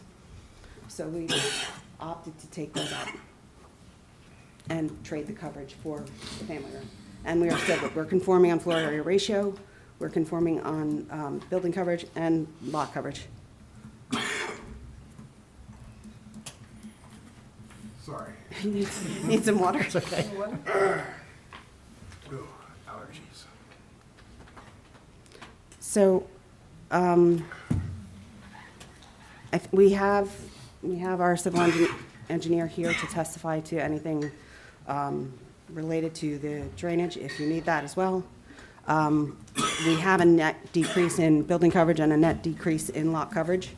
The decrease in building coverage is about 294.8 feet, and the decrease in lot coverage is about 738.8 square feet. So we haven't proposed any stormwater management for that. We feel that this is an overall enhancement for the house. It actually sets it up very well for the next 100 years plus. And they're going through great lengths to sort of restore the house rather than to restore it back to and add on to it in a way that is more usable and more modern. Question? Lots of questions. I don't know who wants to address this. I don't know if the applicant or the architect or whoever, but the landscaper had the forester had some pretty extensive comments, He suggested there could be better screening in the northwest corner of the property. He'd like to see a landscape plan for the front of the house. And he's concerned about if the driveway is to be repaved, about a city tree, a 36-inch diameter city tree that he thinks the root system is affected. So, I think at the very least, when we get comments like this, would request a landscaping plan to address the northwest corner as well as the front of the house. But also something about the tree, the city tree that he's concerned about. Okay. Do you want me to speak to that? Well, Tom had a conversation with John Linton, so I think it might Okay. be better for you to have that. Yeah, so I've had a relationship with John ever since we bought the house, and we've been managing what he describes as these geriatric trees along the neighborhood. Directly across the street, my neighbor just had 4 big trees taken out because they're just dying, and they've been ravaged from Sandy and Irene and so forth. And so I called John to clarify what his concern was in the back, and we had lost 2 pines in the back during Sandy and Irene, and then just a year ago, we lost a 3rd pine from an extreme weather event. I was away at the time. My neighbor called me up and said, hey, the tree has been derooted. You need to take it down, and so we did. Beyond that, a year or so ago, my neighbor, the Italians, called on that very lot line that John asked about, and they said, Tom, we have a dog. We were wondering if we could replace your fence with a new fence. You know, we're friendly. I was happy to accommodate them in that request. And John's reply to me on the phone was like, if your neighbor's happy with it and you're happy with it, I'm happy with it. And so, you know, obviously you're welcome to verify that with him. And then additionally, I had a conversation with the neighbors, and they're willing to, you know, write a letter to the board attesting, you know, what's evolved in the back there, and so forth. So Was that conversation subsequent to his written report from September 26th? that was after his written report on September 26th. That conversation occurred last week. So that addresses his concerns with the northwest corner, if I understand what you're That is talking- correct. Okay. Yeah, and then just as it relates to the tree by the driveway in front, that was a request of the board to keep that tree last time the project was approved. And of course, we agreed to that. We want to keep all the trees we can as long as they're safe. And so we're happy to do that, and we're happy to, you know, just be very delicate in you know, as we repave the garage, because the pavement is all marbling, and it's just deteriorated. It's just gone. So I still feel, based on Mr. Linson's comments, that I still think, I'd like to see a condition that we have a landscape plan for the front of the house. It may not have to be much, but something that he would look at and improve. And maybe something to the effect that you'll consult with him when the driveway work happens to do what you can to protect that tree. Does that sound acceptable to the board? We're happy to do that. I mean, it's our desire to protect the trees, I assure you. Okay. Is that okay with the board? Yeah. That's all I had. Any other questions for this witness? Just, so the front door is still going to be the front door? This isn't front door is changing still the the front door. operation of that at all? Okay. And not sure if you're the right witness. I noticed there's a lot of driveway going away. Yay. Do we have a number on that? Yes. It should be on,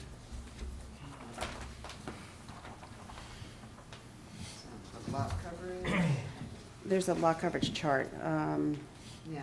The driveway is 538.2 square feet smaller. There, okay. So basically 500 square feet. Where's that happening? There's currently, The driveway wraps around the garage. That's correct. We're gonna call it a driveway. It wraps around the house, around to the back of the property. We're gonna call it a driveway just, and I say that because there's about 7 feet here, so it's really not a usable driveway to get around the back corner of the house. So, we're removing that portion of paving. I don't know that you could really consider it a driveway.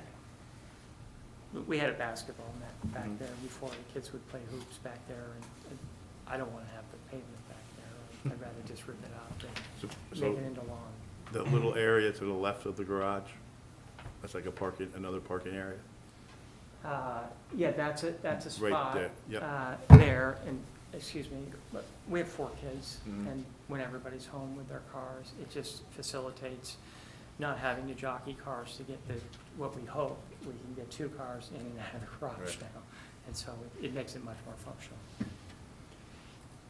I have a question on the garage door. It says the existing side yard setback remains the same, correct? For the garage. But did you say, I thought you mentioned an 18-foot garage? Where the existing garage door is 15 feet wide, and we're replacing it with an 18-foot garage door. Well, wouldn't that That door's mean you going have to the make the right. garage wider? And The not garage is big enough to handle 2 cars. The door is not big enough to allow 2 cars into it.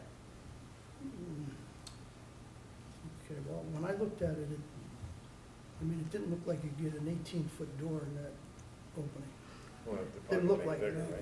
You're gonna make it bigger, the opening.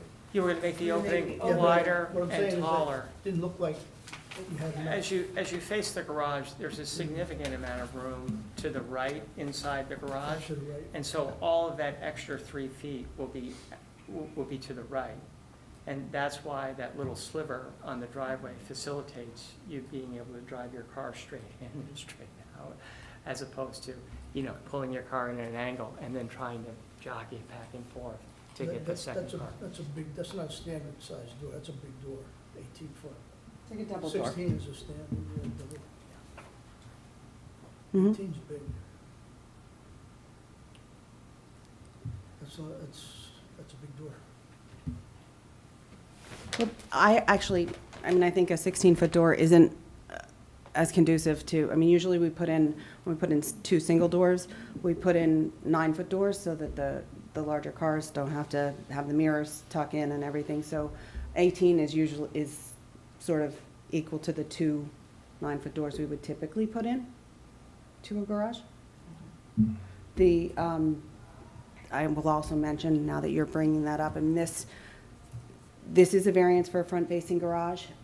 There are 4 properties that front onto this part of Woodland before it turns in front of the pond. Every one of those 4 houses has a front-facing 2-car garage. So it's in keeping with the neighborhood for the scale of, and each of them have 2 cars and two doors. Yeah, but not 18, 18's big.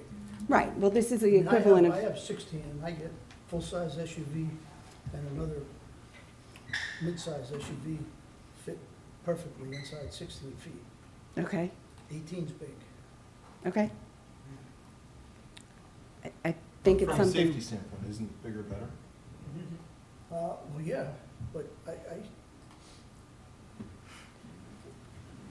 I mean, based on what I saw, things are probably gonna change there because from what I saw at the garage, and, there's some major structure damage there.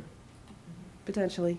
Yeah, I mean, my background is in construction and I was a home inspector, and when I looked at that, the garage is probably gonna come down. That's why we're not sure until we get in there and see what's going on. And there's a good chance that happens. That's why our intent is not to tear it down, but at some point, the cost and safety of taking it down and rebuilding something rather than, and building something on top of it. In the back, it's sinking. Well, we have to excavate and find out what we're really dealing with. I think that a lot of the deterioration could be from the fact that the driveway has been pitched towards the house and allowed to just deteriorate the block. I mean, you can see there are areas where the water has carved away some of the dirt and or driveway, where you can see down to part of the foundation. We just don't know what extent that is. Well, constructability is not really our purview. No, I'm just saying, I can see this changing somewhat based on what I saw. Yeah, and what would happen in that case if a variance is granted tonight? You'd have to submit the plans when you open up the We would- garage. You'd have to submit new plans for a garage, and you might end up back here if you want to make it bigger, right? Only if we would make it bigger. What Right, we're right. asking for is that we could be able to build it in the same Same spot. spot that it's in. I have the same concern you do on the condition of the foundation, and we were very pleased before to have a flexibility of the board to say, listen, we really don't know until you open it up, but if you open it up and it's a disaster and it's more cost effective to replace the foundation than try to fix it piecemeal. I've had contractors out looking at it too. We would really appreciate that flexibility. If it doesn't change dimensionally, if it doesn't change the variance requests, That's it right. doesn't really matter. We're not asking for any of it. Do you know, is there a maximum limit on the feet of a garage door for residential? Do you know that? Not that I'm aware of. I could try searching while we keep going. I haven't I'm heard sure of, you could get a custom door. No, you can, yeah. 20, but I'm- 25 feet. I'm just wondering if there's a, It's only money. It's, Well, plus- But it might require a variance for an oversized. Well, I don't know if there's, Residential. I don't know if there's an ordinance that says your garage door can only be, if I got a 50-foot garage and it's approved, and I want a Yeah, I'm just 50-foot gonna wide check door, on that's up to me, right? I mean, God forbid that. you I'm not move familiar it. with the Yeah, part of the I- zoning I- ordinance that limits the width of the garage, but But he's, Chief, you have a question? Yes, I do. Well, I understand, like, houses, 80-something years old, and that you want to modernize the inside of the house, but have you considered the comments that were made by Historic Preservation Commission that have you read thoroughly through them? I mean, they have concerns about the changes to the outside of the house. Basically, the garage, the improvements of the garage keeps it in scale. But in terms of removing the historic character of the house, I mean, I understand the balconies. You explained why that those can be removed, but it looks like it's like an entire outside, the house was stucco, it's so going to be. I would actually, I mean, I can certainly comment on that. Sure. The existing house has the existing front elevation that faces the pond has some steel casement windows that are rusted shut beyond repair, and not energy efficient, need to be replaced. There's probably about 8 of those throughout the house. The rest of the house is double hung windows. So they've been replaced over time. The house has been modified in pieces, it's telling a story of, help me. Once we take those balconies down, the colonial revival style, and the reason we want to take the balconies down is primarily for safety and for Tom to give up his shoveling job for when the snow accumulates and the water infiltration that's going to deteriorate the house further because of the way they're constructed.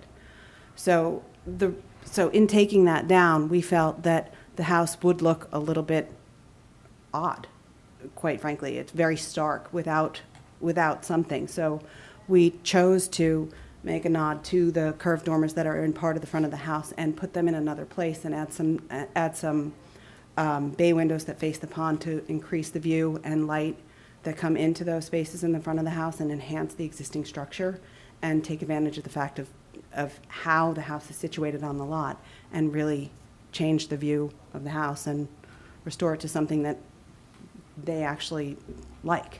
But changing the outside, so you're changing the entire outside of the house, it's stucco, and it's going to be The stucco looks like has to me- come off anyway, because we've been told by several contractors that it's hollow in spots and it's probably been deteriorated from ice damming over periods of time and the water infiltration that's happened at the balconies, and the fact that it's multiple layers of stucco. So we're planning to take that off anyway, and in putting it back, they really didn't feel that. The house has like a little bit of a schizophrenic kind of nature to it right now with all the half double hungs, half casements, so. Mr. Were houses in around 1940 only built out of stucco, or did they also build houses? They built with houses out shingle of, style in around 1940? shingle style probably predates that. Okay, there we go. So would you say that this design then is in the spirit of this size home that could be in the shingle style around that era? Does it Yes. pay some sort of homage to that? Yes. Yes, we're maintaining the volume of the front of the structure, which is, I think, the most interesting part of the house. Excellent, thank you. I do just want to also jump in. I searched through the code. There's no restrictions on garage door width anywhere in there. Don, you can go 50 feet. There you go. If I had a 50-foot garage, I wouldn't be here right now. On your plan, on V2, it says reconstructed garage. So that's you're just planning, you're 90% sure you're gonna have to reconstruct it. If there's I would think that that's what's going to happen, but Okay. however, if there's a cost savings to keeping part of it that isn't damaged, I'm sure the Omans would consider that. We want to do it right. No, I. Right, we don't want to wholeheartedly monkey agree. rig it, right, and kind of, we've taken a long time on the plan. We really are intending to do it right and do what's, we see it so often around Summit, right? If the budget wasn't an option, we wouldn't be talking about this, right? Most people would knock it down. The reason I know that is because all the contractors I talk to say, hey, listen, if you don't go forward, let me know, because I'll make an offer on your house, right? And they'll knock it down, and they'll start over, so. I'm just kind of, just alluding to that, maybe to streamline the process, that there be a plan designed for that, as opposed to making you go back to the drawing board? It's You know the what same plan, because we don't have the foundation plan drawn, so it's the same drawing. Dimensionally will change. I mean? Okay. No, okay. Exact Exterior same- would look the exact same. Maybe I'm Just the method overthinking of it. construction. Okay, okay, all right. Okay, great. Any questions from the audience for this witness? You want to talk to the engineer, or you Sure, want to I'll talk to the? I have no questions. Okay, great. Thank you, Ms. Dunn. If you could bring up your next witness. I'm not sure we need him. Yep. Do we? They want to talk to you. Oh, you do? Oh, pardon me. No worries.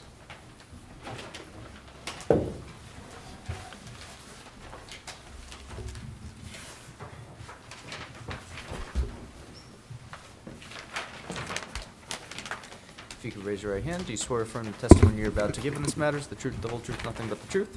I do. Please state your name, spell your last name.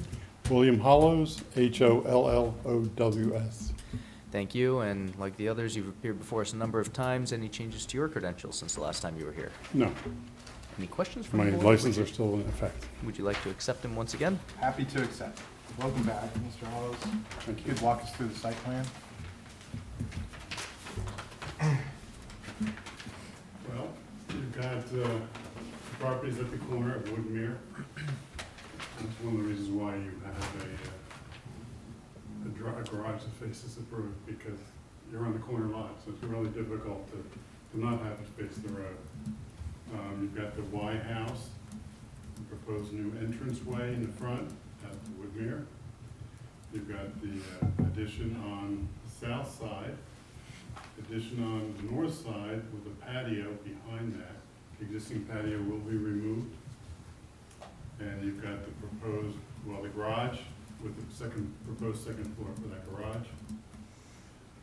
The driveway configuration stays pretty much the same, with the exception of, I had taken it over to the new house addition.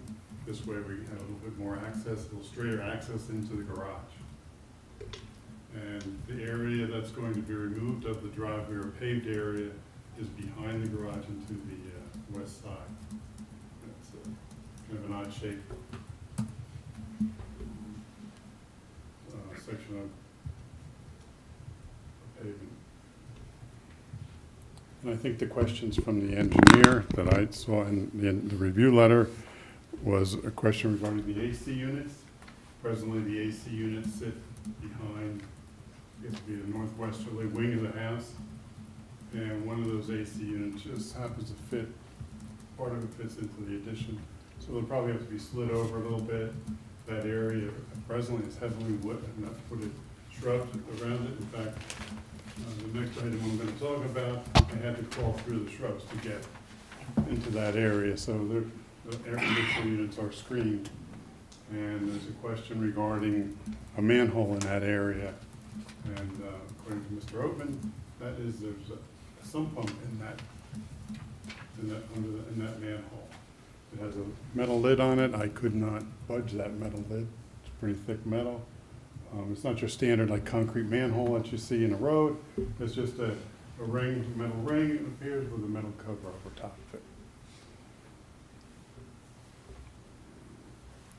And did I answer your questions, or? Yeah, so we'll just put it on the record again that it looks like you're decreasing the impervious coverage. We are. I think it's 731 square feet of less impervious coverage, and that has to do with the removal of the patio and the pavement. And a lot of the stormwater actually comes out. And this is a large lawn area, and it goes into that large lawn area. We're going to raise the garage because right now the water goes into it. We're going to raise that garage floor to repave. It doesn't change any of the paving that may take place by that 36-inch tree. There'll be no grading in that area, but it will change the grade right opposite the garage door, and that will be directed towards the backyard into the lawn area. So because they're decreasing the impervious coverage by so much, there's no requirement for any stormwater mitigation. Okay. So I'm satisfied with the site plan as it's presented. Excellent. Any questions? One real quick one. Do we know where that sump pump pumps to? I do. Does it pump to the pond? No, Good. it goes out to the curb line. And then opposite this wood mirror on the easterly side of the Is that like property. a yard sump pump? Like it pumps the water from the yard, or is it from the basement? My understanding, it's from the basement. But they installed it Outside? exterior. I think there are some pumps in the interior. And I think they go to that same If point. I might, I'll just clarify that. We have French. You have to come to the Oh, microphone. sorry. We have French drains in the basement that pump out into that catch Into that basin, pit. and that catch basin also collects, drain water on that side of the house, and therefore it's caught and pumped out. Great. Any questions from the audience for this witness? Seeing none? All right. Thank you, Mr. Hollister. Sure.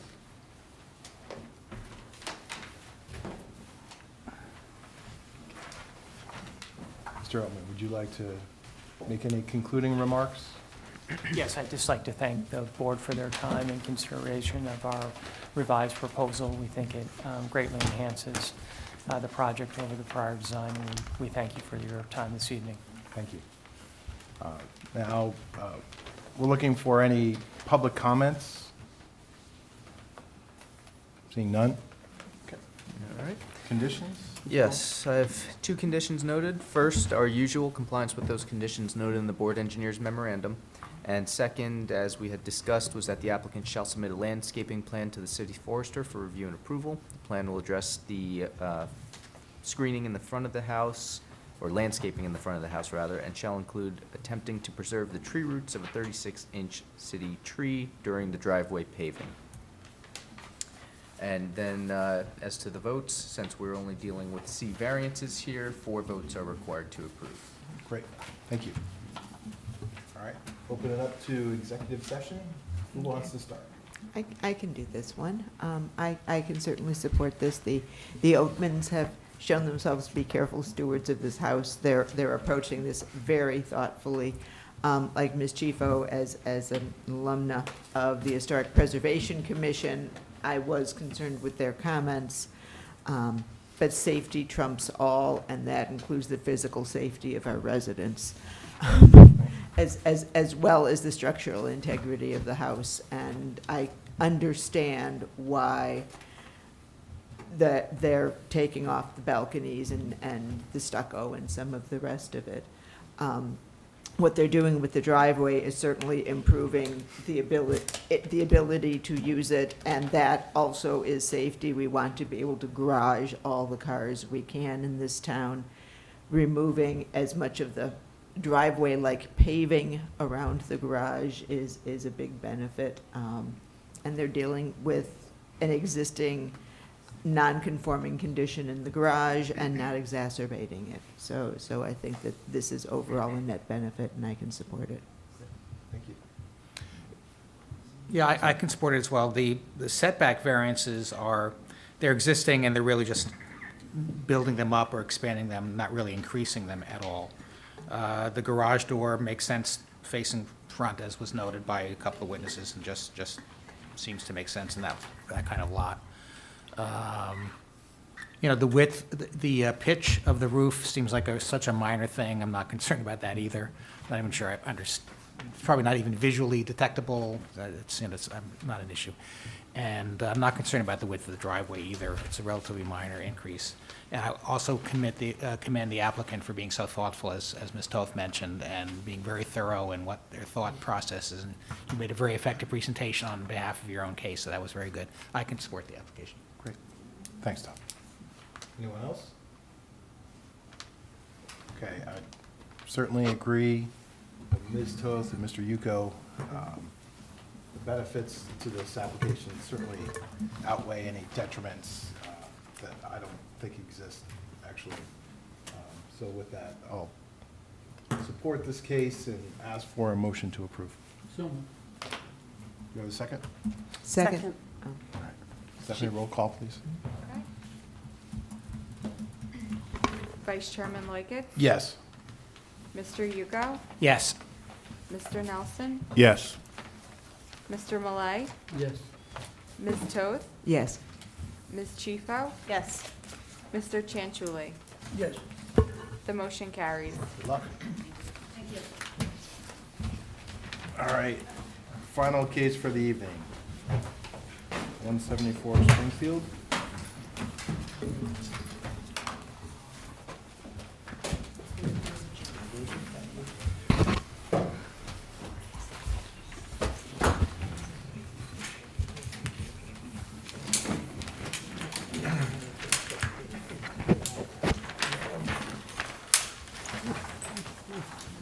Go ahead, or? All right, of the applicants, whoever's testifying, if you could raise your right hand. Do you swear from the testimony you're about to give in this matters, the truth, the whole truth, nothing but the truth? Yes. Please state your name, spell your last name. Ryan Horvath, H-O-R-V, like Victor, A-T-H. Thank you. Tell us a little bit about your application, please. All right, so thank you to the board for hearing our case. Thank you to our neighbors who have come tonight. We want to be good neighbors. So we're here to discuss a backyard project where we're seeking a steep slope disturbance variance. We're also seeking a single wall height variance, a combined wall height variance. The real purpose of the backyard project is to provide a nice playing area for our two young children. We often have to go to Tatlock to play. The balls roll down the hill. Just when we bought the house, we saw, oh wow, what we could do with our nice backyard. But second part of this project is our driveway. We're seeking to maintain a larger than typical curb opening. We're also seeking to widen the driveway. For safety reasons, really. We're on Springfield Avenue. It's a very scary thing to back up onto Springfield Avenue, especially where we are, which is across from Argyle. So to the right, you've got cars coming up from the bridge. To the left, it's a blind corner. So being able to safely turn around within our driveway is very important to us and any family members that come over. So with me, I've got Tom Graham from Dykstra Walker, and can go through more of the specifics. Excellent, thank you. Thank you. Any questions for this witness? I have one. Yes. As you look at your house, well, by the driveway, there's the hedge between you and your neighbor. Who Correct. owns that hedge? Our neighbors own the house. Okay, thank you. Anyone else? Any questions from the public? Seeing none? All right, if you could raise your right hand. Do you swear from the testimony you're about to give in this matters, the truth, the whole truth, nothing but the truth? I do. Please state your name, spell your last name. Thomas Graham, Graham. I'm a licensed professional engineer. I'm a partner in the firm of Dykstra Walker Design Group. I have testified in front of a board in Springfield. I believe it was this board on a Mullen or Nullen application. It was a garage project. It was probably maybe 2.5 years ago. But I've also testified in many boards in Morris, Passaic, Bergen, Hudson, Sussex County, and been qualified as a professional civil engineer in all instances. And just to clarify, license in New Jersey is in good standing? Still current, yes, sir. Any questions from the board, or would you like to accept his credentials? We would. Welcome back. Thank you. So we're here tonight for Block 3401, Lot 52, more commonly known as 174 Springfield Avenue.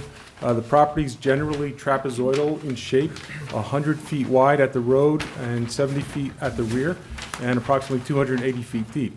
And it's 0.55 acres in area. It's developed with a single-family dwelling. The property has frontage along Springfield Avenue between Argyle Court and Edgewood Road, and there are It's located within the R25 residential, single-family residential zone, surrounded by single-family dwellings on both sides, the rear and across the street. The property meets all of the zone requirements for the R25 zone, save for two. The minimum lot area required is 25,000 square feet. This property is 24,029 square feet. And the minimum combined side yard for the property is required to be 90.1 feet, and we're at 48.2 feet. Nothing's changing with respect to those two dimensions. This application will not alter the existing nonconformities. Topographically, the property slopes from west to east.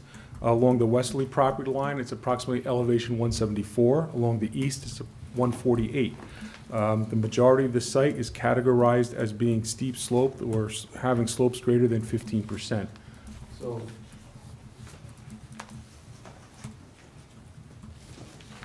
this is plan sheet 3 of 5 of the set that was submitted to the board. On the left, you can see the property, and the gray shaded areas are the areas which qualify as greater than 15%.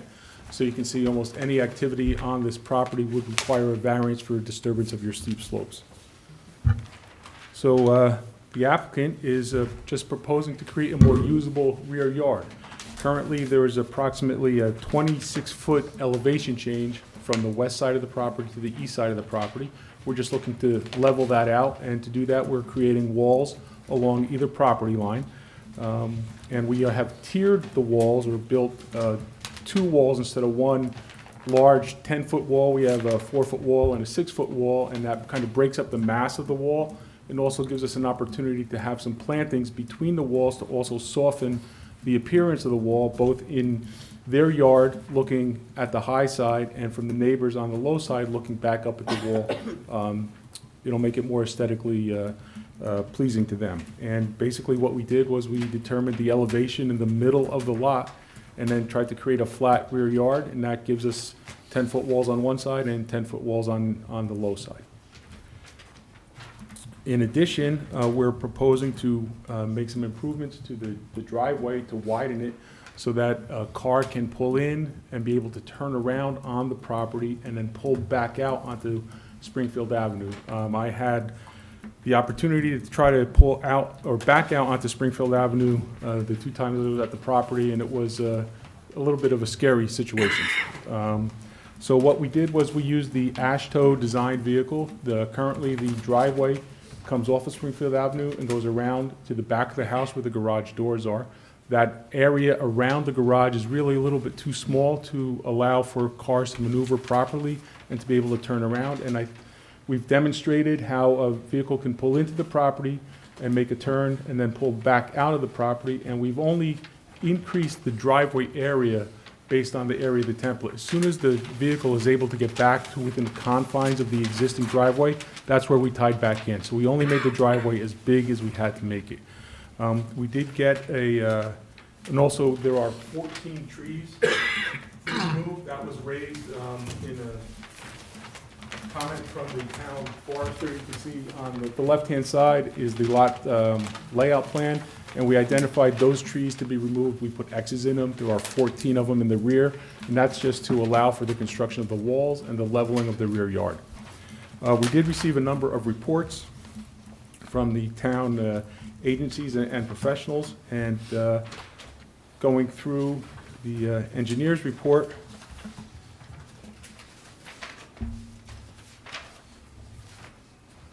comments 1 through 6 are really just statements about the property, and we take no exception with those.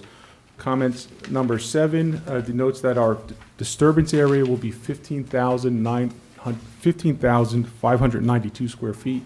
That triggers a need for an approval from the Soil Erosion Sediment Control Board, and excuse me, once we obtain approval from the board for the construction of the plan, we will submit that permit and get that approval. Item number 8 identifies the variances that are required, and these are the same variances that are listed in the report from Ms. Lindsay Knight, the consulting zoning officer. And those variances are for steep slopes disturbance, the retaining wall height exceeding the maximum retaining wall height of 7 feet, retaining wall and fence combined height exceeding the maximum of 10 feet, and the maximum width of the front yard driveway and curb opening. The curb opening today exceeds the allowable, and we're not changing that. We're keeping the throat of the driveway closest to the road exactly the same as it is. We're only increasing the area of the driveway in the back, and then once we can get the vehicle back into the confines of the existing driveway, that's where we terminate any increase in the width of the driveway. Comment number 9, she points out that we have a slight increase of about 1,200 square feet of impervious coverage. That requires some stormwater mitigation. The 1,200 square feet of increased driveway is approximately the same size as the existing dwelling. After discussing with your engineer, our plan will be to collect the roof runoff and divert that to dry wells or infiltrator systems, so that we mitigate the increase in impervious coverage. Item number 10, she notes that we have done our calculations, and that in order to effectuate the plan, we have to remove 352 cubic yards of soil from the site, and our calculations were submitted and are part of the application for that.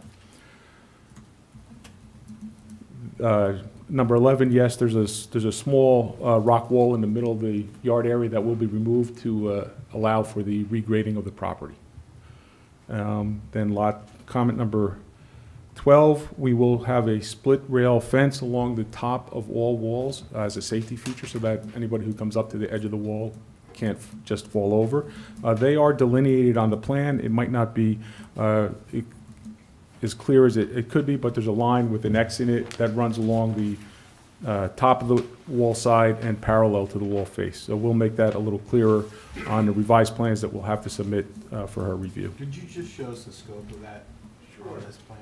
So we have tiered walls running up the east property line, and then coming across the back, it turns into just one wall because we balance out the grade. Then when we get to the west side again, we have 2 tiered walls. And then parallel to the wall, there's a line with an X in it. And that basically runs along the entire length of the wall, so that anyone on the high side has to climb over a fence before they can get over the wall. Can you say that? The fence has to be before the wall? Well, the fence is on the high side of the wall, right? So that if you're on the high side, you have to climb the fence to get over the wall. Not that we want anybody to climb the fence and go over the wall, but it's there for safety purposes. Type of fence is it? Split rail? Okay, I'm lost. Is that the 2 upper bar? And Yeah, and it's then the lower post bar? with bars, yep. So you really don't have to climb over it, you can go through it. You could, or we could put a mesh between it to make it so that you had to go over it, so. We will provide whatever wall that is required by the code and your zoning officer. I'm sorry, whatever fence. Since we're on that, is it okay if I just ask a clarifying question on that? Please. So, your detail on the split rail safety fence shows the rails, the top rail and the bottom rail, and it shows a black vinyl coated Vinyl shielding. wire mesh, right? The Okay. black mesh kind of gets lost when you look at it, but it's there to provide it. It's really the split rail is the aesthetic feature of the fence. So when you look at it, that's the detail that we're proposing. So you can't go through it, you have to go over it. That'll That's also. only at the top of the walls? Is that right? Yes. It's not on your driveway? Now, along the driveway, we were going to propose, we had two details on our plan. One was just to use large rocks or boulders, so that you can't just, and it's only where the driveway, there's a small section of driveway that we need a wall because we're widening it in the grade change photo. Only through that area, so that you can't drive over the wall. We put some kind of barrier there, and instead of having a guide rail, what we've done in other applications is use large boulders. It does the same thing, and the boulder looks a little bit more natural.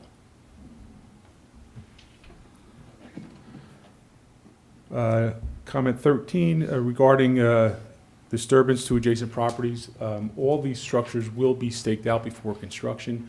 There will be silt fence delineating the limits of grading activities so that everything will be contained on this property.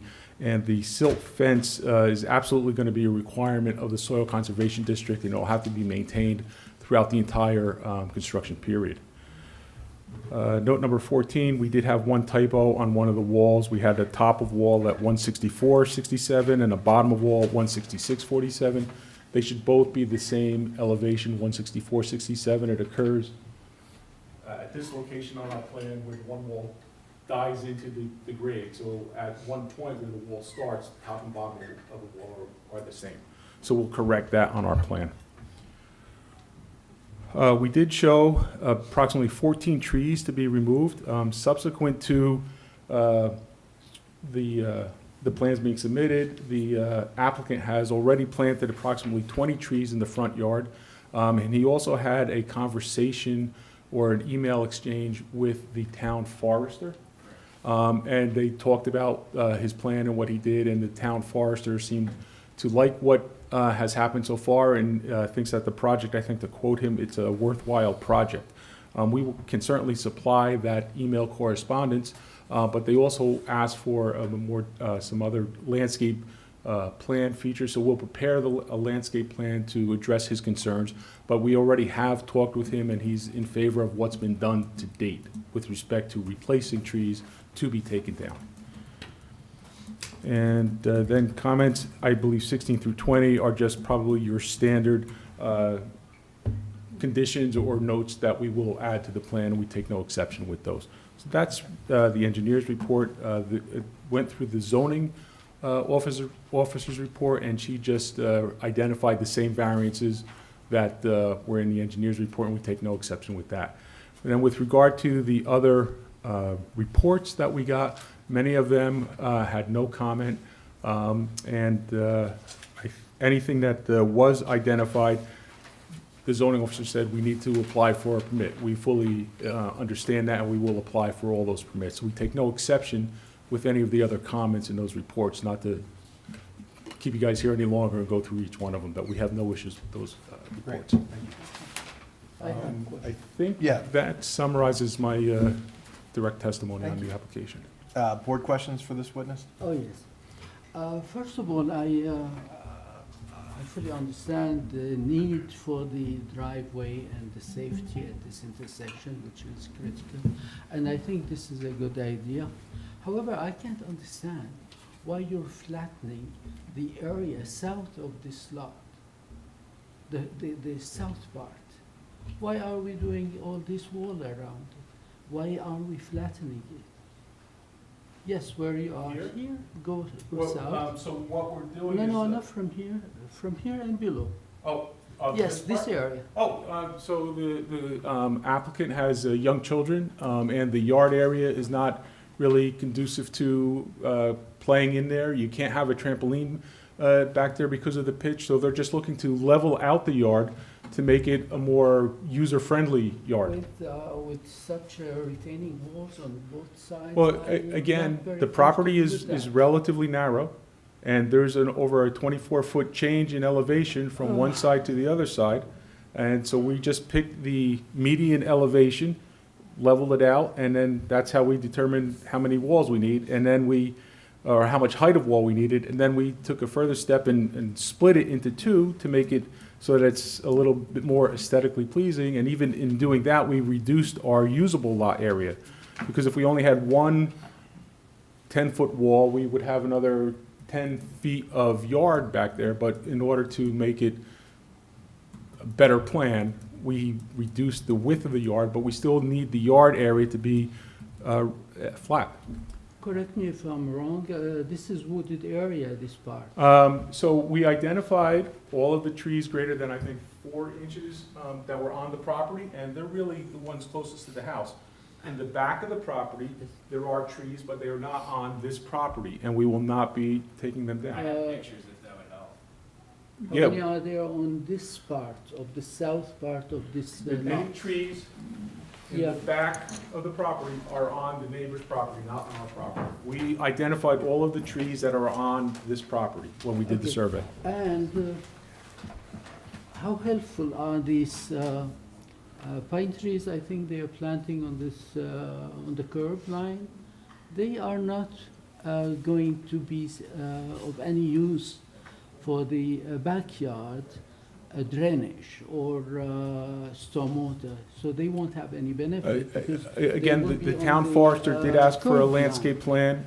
I think that we will be showing some plantings in between the walls and so, maybe some other specimen trees in the backyard. But our drainage plan will be a wash because we're going to take existing roof water and put that into the ground to compensate for the increase in impervious coverage associated with the driveway. The flattening of the yard area actually will give a little bit more opportunity for especially smaller rainstorms to soak into the ground. With the slope of the land, water will tend to run off faster, but by flattening the slope, we're giving it a better chance to get back into the ground. Out of the 350 cubic yard you're removing, what's the percentage we're removing from that portion of the lot? The bulk. The majority of it, or less? It's this half. Yes. So half the 350 Yeah. is from this. Okay, thank you so much. Any other questions?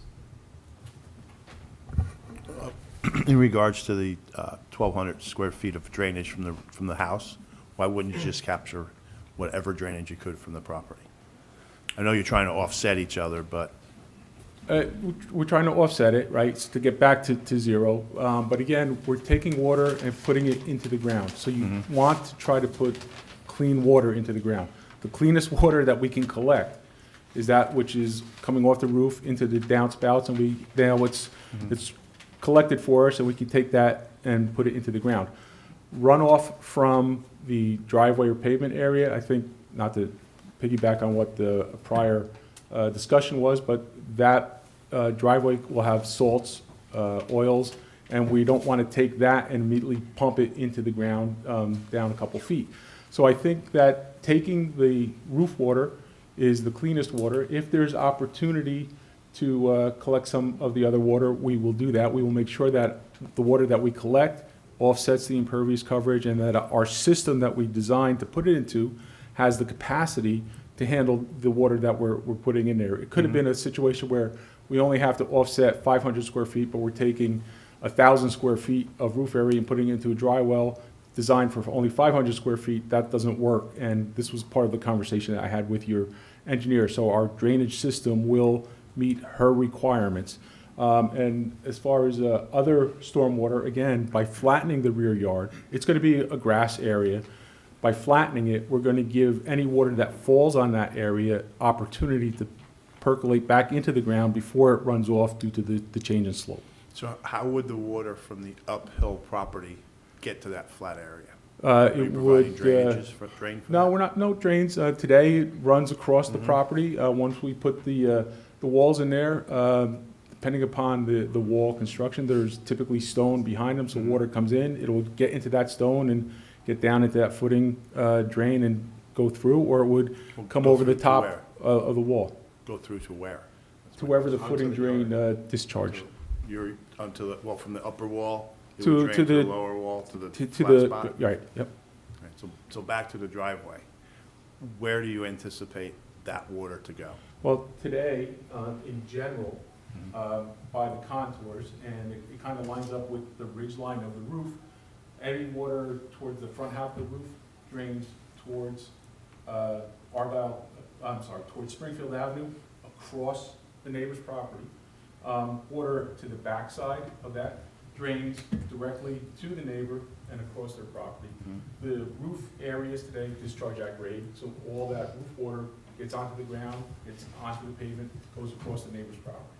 So what we're doing is while we're making the pavement area a little wider, we are not going to be sending any more water across the neighbor's property, either across the neighbor's property to the drainage system in Springfield Avenue, or across the neighbor's property, then across the next neighbor's property to whatever the next road is. And I don't know what that road is off the top of my head. No, so it would be the train tracks and then Park Avenue.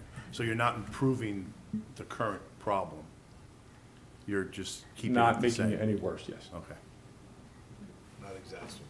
Right, which is the requirement, as I understand it, of your ordinance. Any other questions? I have one. The, can you explain, so the split rail safety fence, okay, so it says vinyl coated chain link fence fabric. Is it chain link or is it fabric? How durable is it, is my question? Fencing, the chain link is sometimes referred to as fabric. It's Oh, a okay, so there's no fabric. vinyl coated, it's a vinyl coated Okay, metal okay. chain link fence That's good. behind the, yeah. Okay, thank you. Right, do you have questions? So I do. You were mentioning that you're going to be, in talking with the forester, you're going to be putting some plantings in between the two walls? Well, I think one of the reasons we created the tiers was that we put shrubs along there, and that green space will help soften the effect of the wall. We'll provide that information to the forest and also to your office for review. Okay, so I'm wondering if there's the opportunity to, you know, I think the lower wall to the downhill neighbor, the lower wall is still a good 7 feet. And then the upper Yes. tier is like 6 feet. So the downhill neighbor is still gonna see a large 7-foot wall. Is there the opportunity to push it in a little bit, put some plantings along the base of that downhill wall? If you put some, you know, green giant arborvitaes, those things will grow to the 12-foot height of the wall. Yeah, I think that we can do that. The wall is not right on the property line, and the walls do have some separation. I'm not a structural engineer, but when you design retaining walls, when they're tiered, the rule of thumb is that if a wall is 4 feet high, the next tier that's 4 feet high has to be 8 feet beyond it, or 2 to 1. Otherwise, it really acts as one wall. These walls will have to be designed as if they were one wall, because we're not separating them by as much. And structural calculations are absolutely going to be required and have to be submitted to the building department and maybe even to your office for review before they can get that permit. So I think that we can slide the lower tier wall back another foot or two, and that'll give us room to have plantings for some evergreens or arborvitae. What's the deer population like in town? They love How you guys doing with arborvitae. bushes? Terrible. Yeah, well, Like a green giant it'll be some arborvitae. kind of deer-resistant vegetation that we plant. Yeah, I kind of just feel that if it's pushed back a little further, right now, it's a maintenance problem, right, in between the property line and the wall. And then it's also a visual for the downhill, where they're looking at a 7-foot tall wall and then some greenery on top of it. I think it's And still imposing. And it's really only 7 feet in one point, because the back property kind of bellies in at one point, and where that lowest point is where the wall is the tallest, as you would expect.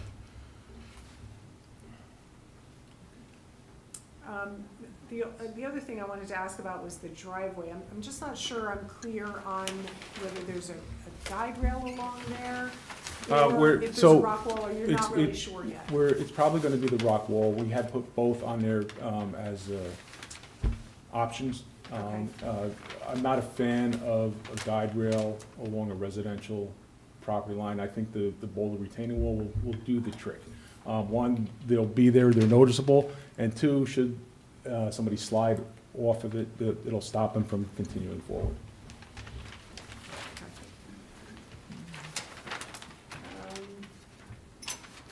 And Mr. Graham is correct that he and I had spoken about the need for a seepage pit of some sort, and I let him know that, the requirement would be to collect something that is equal to the increase in impervious coverage, and that if he was going to put more than the increase, that he needed to have the capacity to hold whatever's going in there. So if he were to take, I don't know, the driveway area and throw that in there too, I don't want to just say, well, we're collecting it all. I need some assurance that it's going to be the Yep.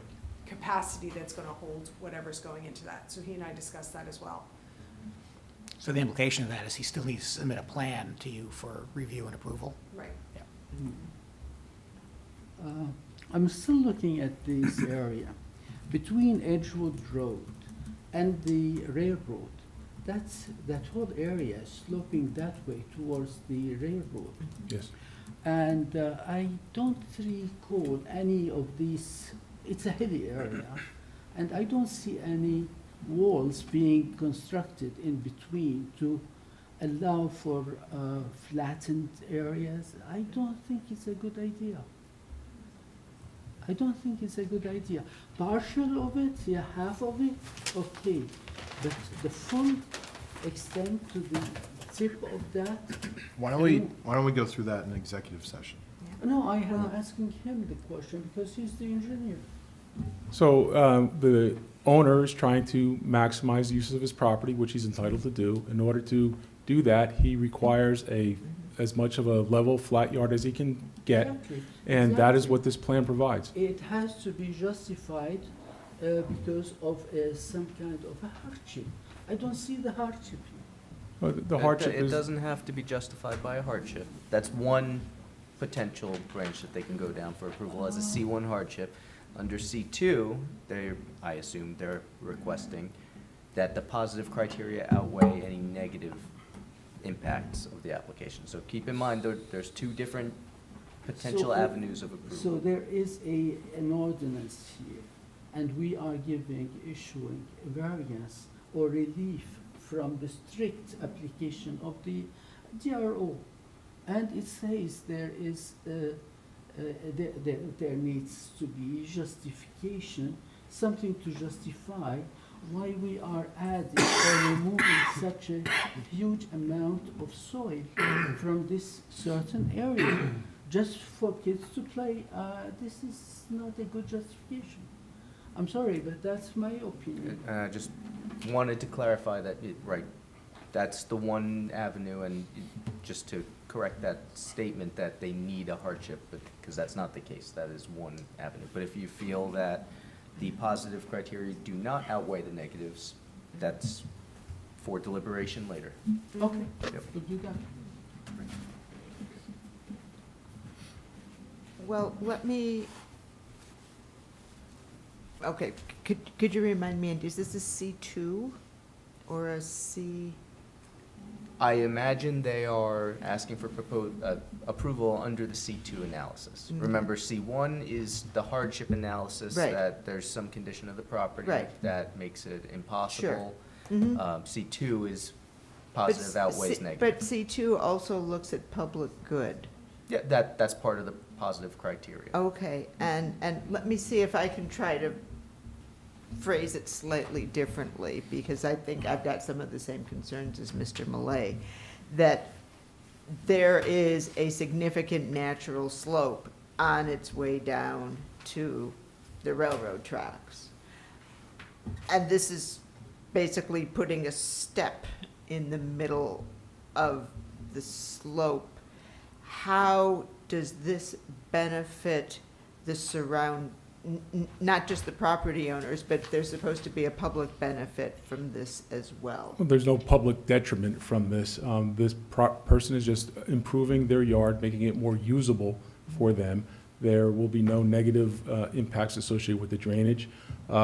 Some trees are coming down, but we are going to be replacing trees to the satisfaction of your board. The overall project will not be a detriment to the surrounding properties.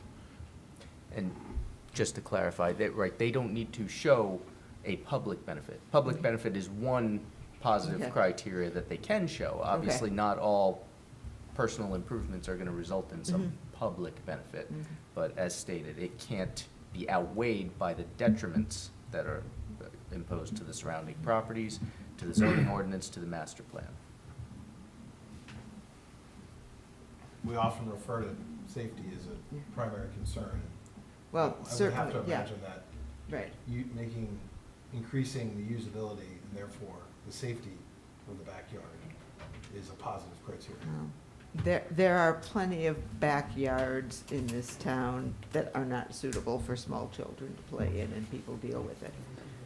But this makes it safer and more usable. So this is sounding like deliberations. Is this a good idea? It does sound a bit like deliberations. All I right, think we should so- get through the testimony Okay. first.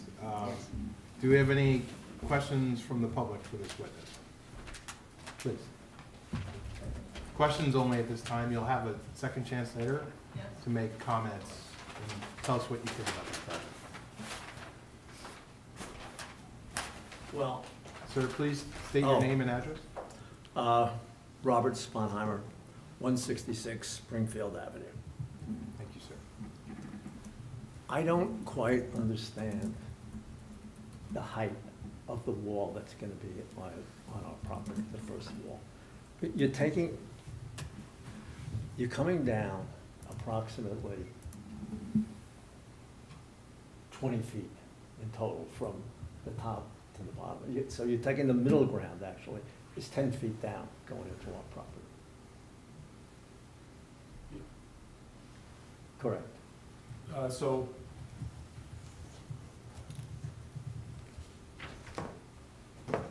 you're on the low side? Well, I'm on the low side. So, again, there's about 20 feet across the property. We're raising the middle elevation Right. of this property. Right. So in order to get there, we have to lower this side by about 10 feet. 10 feet. Raise this side Yeah. by about 10 feet. Right. We're doing that with walls. We have two Right. tiered Well, walls. In general, the but walls, but the outside wall here is going to be a retaining wall. that both walls are retaining walls and a retaining wall on the other side. So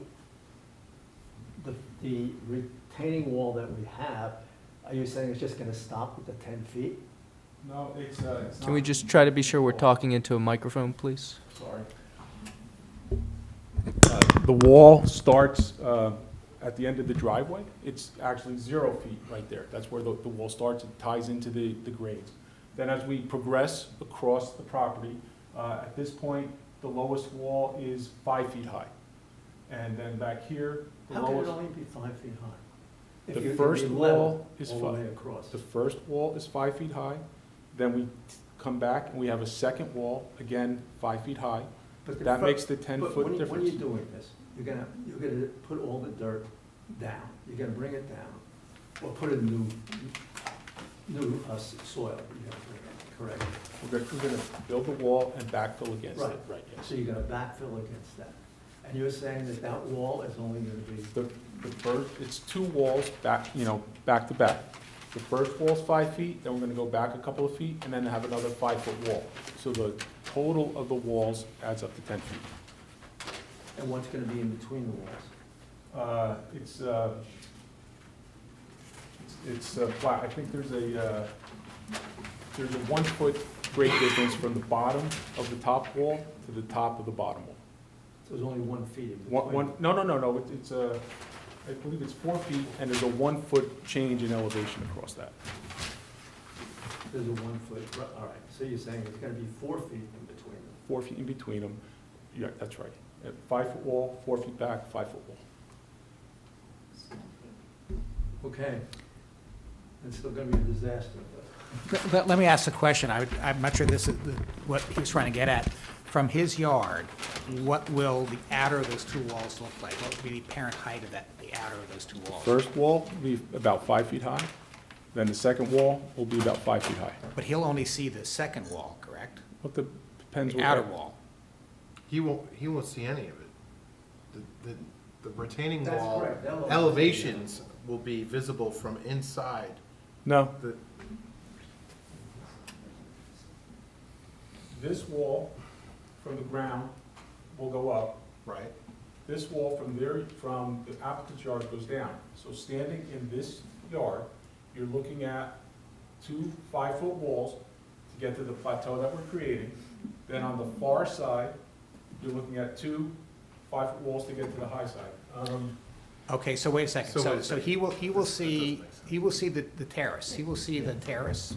You take a line like this, the topography Right. looks like this. What we're proposing to do from here is one wall, second wall, flat, a wall, flat, a wall, this, but we tie into the existing grade. So from here, you're looking at 2 walls. Okay. And Oh, I from see. in this yard, you're looking at 2 walls. So I didn't remember his name, but from that gentleman's yard, you will see the 2 walls. That's right. Okay. And you'll see the lower 2 walls from from this yard, you'll see the upper two walls. Got it. Now I understand. Understood. So the plantings between the two walls will be very visible to Yes. this gentleman's backyard? Okay. And again, they're meant to help soften the appearance of the wall. And based on the comment from your engineer, we'll also have some plantings along the bottom of that lowest wall. I know you have a detail of the retaining wall in here, but I think an overall site section indicating that relationship that you just sketched out would probably help this submittal tremendously. Yeah, so with landscape plan. Any other questions from the audience? Please, step forward, sir. Questions? Yep. How you doing, everyone? Ricky Choi, C-H-O-I. I'm 69 Edgewood, which is the lot that abuts the southern border of this lot. Correct. It's the one that runs parallel down here. Yeah, there's been quite a bit of slope there, both coming from my property down to 174 Springfield and then continuing on down the hill. If I were to consider doing some work in the future around my property where it touches 174 Springfield, are there some extraordinary drainage considerations I would have to consider, since this is going from something very sloped where the water has been flowing down naturally for some time to something that has a little bit of a steeper slope because we're cutting out to put a wall and then just an expanse of flat land there? So all the activity is going to be on the applicant's property. If you're doing something on your property, you would have to make sure that you tied into the grades along your Sure. property line, and whatever the drainage was, leaving your property across your neighbors, that's what you would have to control. Yeah, I'm just saying that, of course, when it's sloped and everything moves down the hill, there's less of a problem. When things become very flat, all of a sudden, it potentially creates more of an issue. So I just want to know, looking into the future here a little bit, without knowing, of course, what I want to do, are there just some different conditions that are created compared to now? I don't believe so. I think the only thing that you would have to be concerned with was the rate that you're letting it leave your property. This area is still going to drain from west to east. We're just flattening it out, and it'll make it a slower travel across this lot. For the low-intensity storms, you've got to give this area more opportunity to soak in. If you are talking about events where there's a lot of water that's coming across, that'll just continue across. Sure. It's not going to impact, I don't believe, in any way, anything from your property. Yeah, I just want to avoid a situation in the future where perhaps there is now standing water there, right? Since there is no pitch, I understand there's drainage, of course, when you build this kind of infrastructure here, but certainly flat land will hold water a little bit differently from sloped land, that's all. It will, but again, this will still have some positive slope. We can't create a perfectly flat area because then it wouldn't drain anywhere. So water moves from west to east, it's going to continue to do that. We're just creating an area of a plateau in between the two property lines. Sure. But to be very clear, though, from wall to wall, right, bottom of the wall on the left side to the top of the wall on the right side, that is currently the same height, all at 160? Yeah, it is, in looking at this after we submitted it in the plan that we got from the engineer, or comments we got from the engineer, we're probably going to lower this wall just a little bit to make sure that we have positive drainage across the property. And we're also, based on her comments, going to be moving that wall. So there will be some minor plan changes, but it will have positive drainage across the lot when we're done. Okay. Yeah, it's a bit hard to, ask smart questions when the numbers may potentially change here, but duly noted. Thank you very much. That's it for me. Thank you. And we can maintain jurisdiction from a stormwater standpoint for 2 years post. Yes, and I imagine that's a condition the board would like to see here if it's inclined to proceed with this approval. So normally what we'll do in these cases that do address drainage in some sort of manner is retain stormwater jurisdiction for a period of 2 years after completion of construction, so that if for some reason it does result in some negative impact on any of the neighboring properties, it gives them an opportunity to bring it back before this board, and the board can then rehear any issues Yep, and that's fair. require any relief. I have a question that's kind of not, a little bit related to this project. If I have a gravel driveway now and I pave it, I have to put in a stormwater management system or catch my water. It can't go out into the street. Is that correct? I think so. Yes, it is. Yes. So is that considered dirty water or clean water?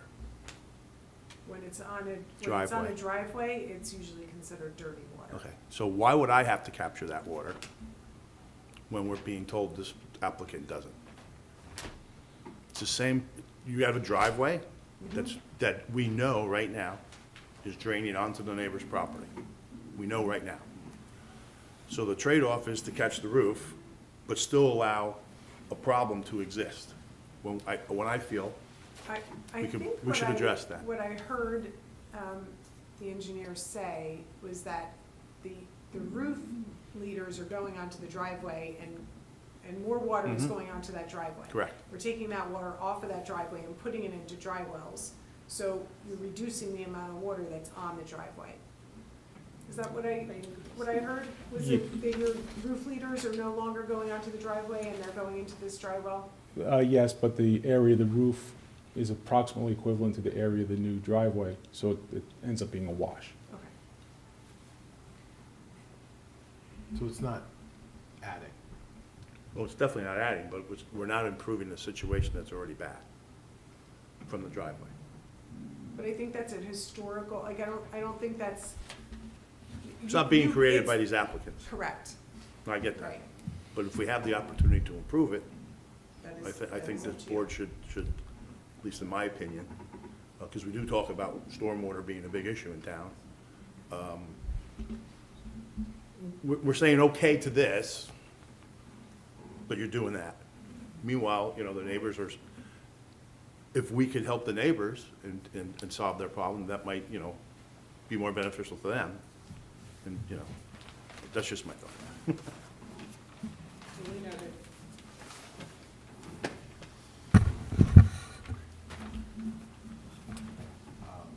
Thank you. Thank you. Is there anything you'd like to say in summation? No, just thank you all for your consideration. We do really want to be good neighbors. We think by taking a 20-foot slope and making it a 1-foot slope, that should really improve the water runoff as opposed to creating a worse situation in that regard. So thank you all again for your time and consideration. Thank you. Yes. So now we'll open this up to comments from the audience, please. Anna Sponheimer, 166 Springfield Avenue. All right, if you could keep your right hand raised. Do you swear Okay. affirm the testimony you're about to give in this matter is the truth, the whole truth, nothing but the truth? Yes. And can you please just spell your last name for the record? Sponheimer. Thank you. I've lived on 166 Springfield Avenue for 30 years. One day, I'm looking out my window, in the back on 69 Edgewood, they're cutting down all the trees. They cut down maybe 30 trees. I went to them and I asked them, what are you doing? You're cutting down these beautiful trees. For what reason? You have no reason to cut down these trees. Do you have a permit? No permit. I came to the city. I said, what is going on? These people are cutting down these trees. No permit. Mr. Linson came out, took a look at everything, made them get permits after the fact that they had cut down the trees. I couldn't believe it. He went to them and he told us that they would do a garden-type thing that was there before where Mrs. Zittars lived. It would be beautiful. Don't worry about it. It's going to be fine. That never happened. Okay? Then they went on to 174, Mr. Falls. He cut down all those trees. So they have no basic trees on that property. Now they're telling me that they're going to cut down more trees off of that property. Then he went to my neighbor on the other side, and he had the tops of the trees cut down. He cut down those trees. Why did he cut down those trees? He wanted to see the view in New York, the views from the top of his house on 69 Edgewood Road, Wait, which house are you talking, 69 Edgewood. what comments are you making about the applicant's property? That's what. I'm just telling you what's happened in that area. We just want to make sure we're keeping it relevant and Yeah. not confusing the property. Hey. So if you could focus Yes, on this I know. particular property, that's Yeah. what we're focused Well, on. they're cutting down more trees. They're They, gonna who's cut- they now? Which they are you talking about? 174 is cutting down more trees to do this project. Now, they're saying that they put down all those trees in the front, and that's going to take care of replacing the trees that they're cutting down? How does that work? Those trees that are being cut down on their property should be replaced with other trees. What has those 20 trees got to do with the trees that they want to replace, that have to be replaced? That doesn't work. And there's no landscaping issue here. There's no landscaping plan at all. I am doubtful, because of what happened in the surrounding areas, surrounding property, that this may not happen at all. Who's to say that they won't plant these? And I walk out and I see this 10-foot wall. Right now, I walk out on my deck and it's beautiful. I see trees, whatever is left, and it's beautiful. Now I'm going to walk out on my deck and I'm going to see a 10-foot wall. For what reason are we building this 10-foot wall going all the way around that property? I understand that he has children and what he wants to do. But I can't, how am I going to walk out on my deck and stare at a wall when I have this beautiful area back there? The other thing is the drainage. On the side of my house, I had to put boulders up around my generator because the water is coming down from his property. I had to put boulders around that generator going around my deck, underneath, on the side. I have pictures if you want to see. Mr. Matthias was out there in 2016 because there was an issue. Now, that issue has not been fixed because now that water is still going underneath my deck, taking the pebbles and stones that I have, shifting them all the way down into my pachysandra. That has not been corrected at all since 2016. So I don't know what assurances I'm going to get that this is going to fix this issue because it hasn't fixed it in the past.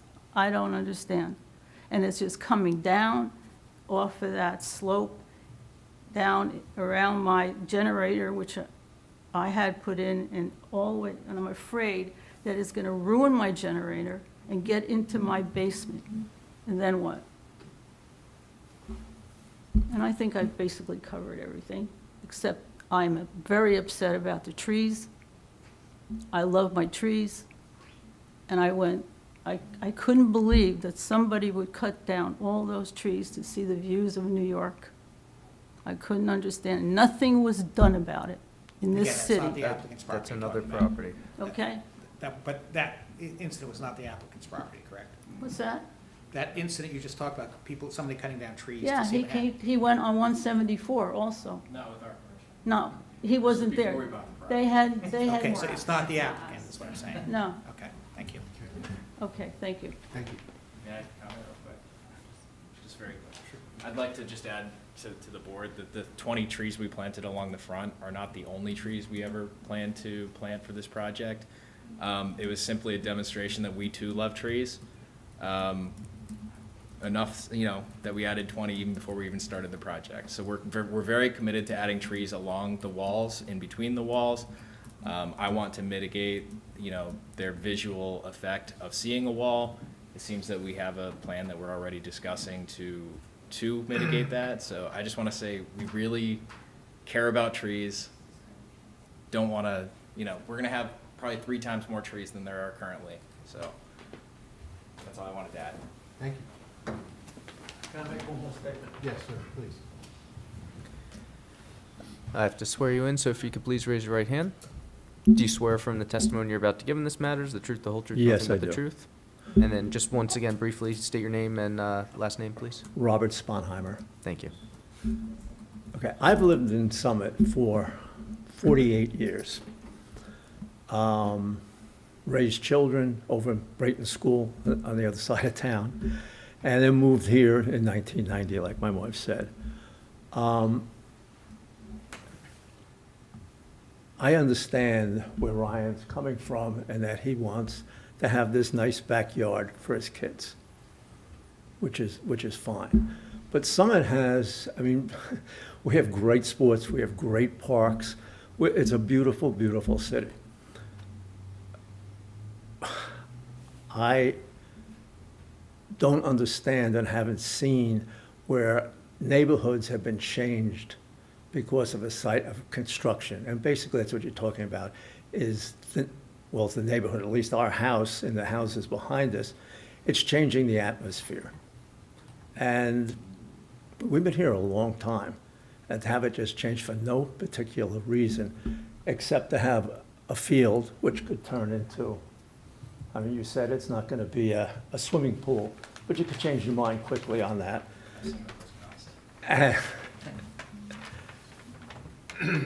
Anyway, that's my last comment. Thank you. Thank you. Mr. Ball, conditions? That's it for comments? Anyone else? Okay.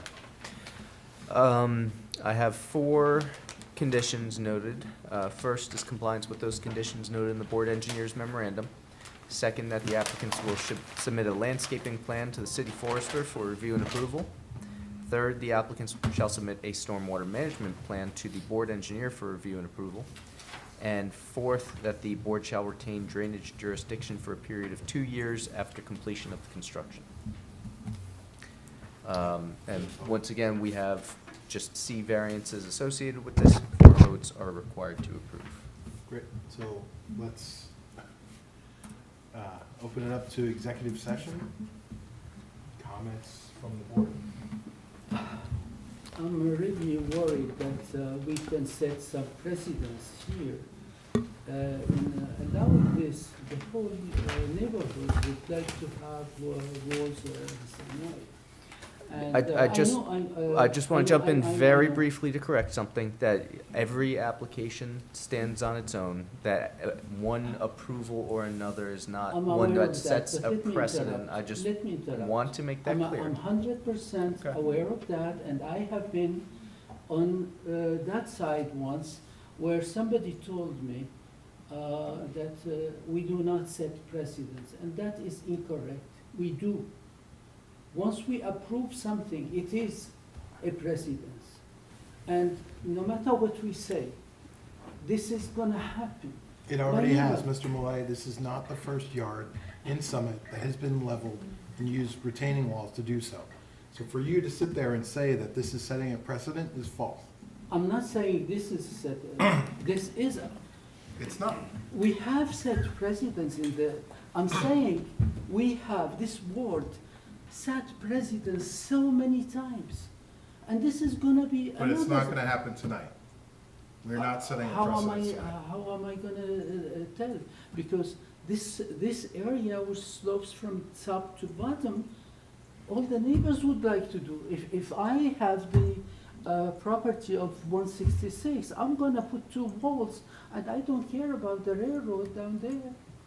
And I think the point about a precedent is if we approve this tonight and someone else comes to do it, they can't say you have to approve me because you approved this other one. That's the point of a precedent. That's correct, they Yeah. can do that. Yeah. But we will have so many cases that follows, because, you know, it won't be a reason for them to say, you have approved that, but it will encourage applicants to come up before this board and say, hey, why are you treating me differently? All right, I do need to clarify, because there's misstatements there. We, as I mentioned before, we're analyzing this application, the board members are to be analyzing this application, taking the positive criteria, taking the negative criteria, and balancing those out. If you deem that this particular application, the negative criteria outweigh the positive criteria, and you vote to deny it, that is your purpose here as the board to weigh those factors.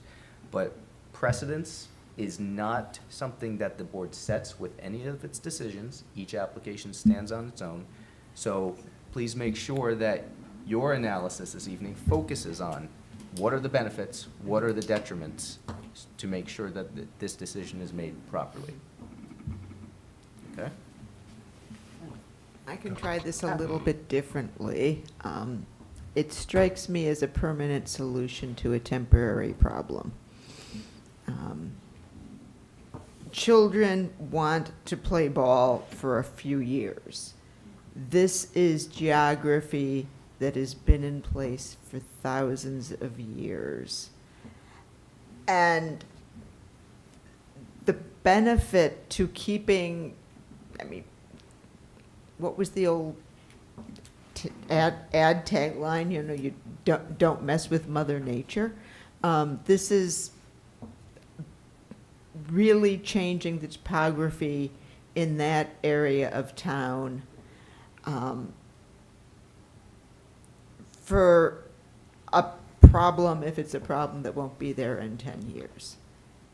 And I think that the negative of a permanent change in the geography is not outweighed by children having to do something in their backyard that doesn't involve a ball. What's the negative from the change? I wish I could quantify it, and I really wish Miriam were here tonight.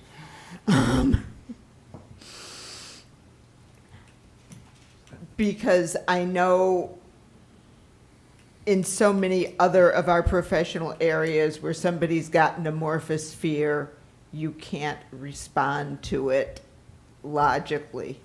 So I'm trying to come up with a more delineated way to say this, other than that this is a slope that has existed for thousands of years. And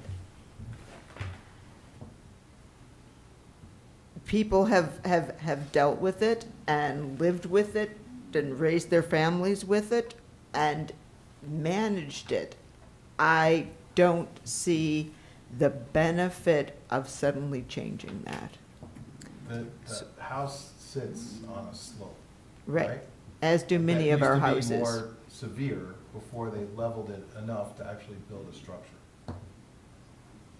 So, I mean, thousands of years ago, there was no house. So Which is a Jay- good point, because every house built there has level part of the property. And I'm struggling with finding negative criteria here. I mean, I'm not saying I like the application.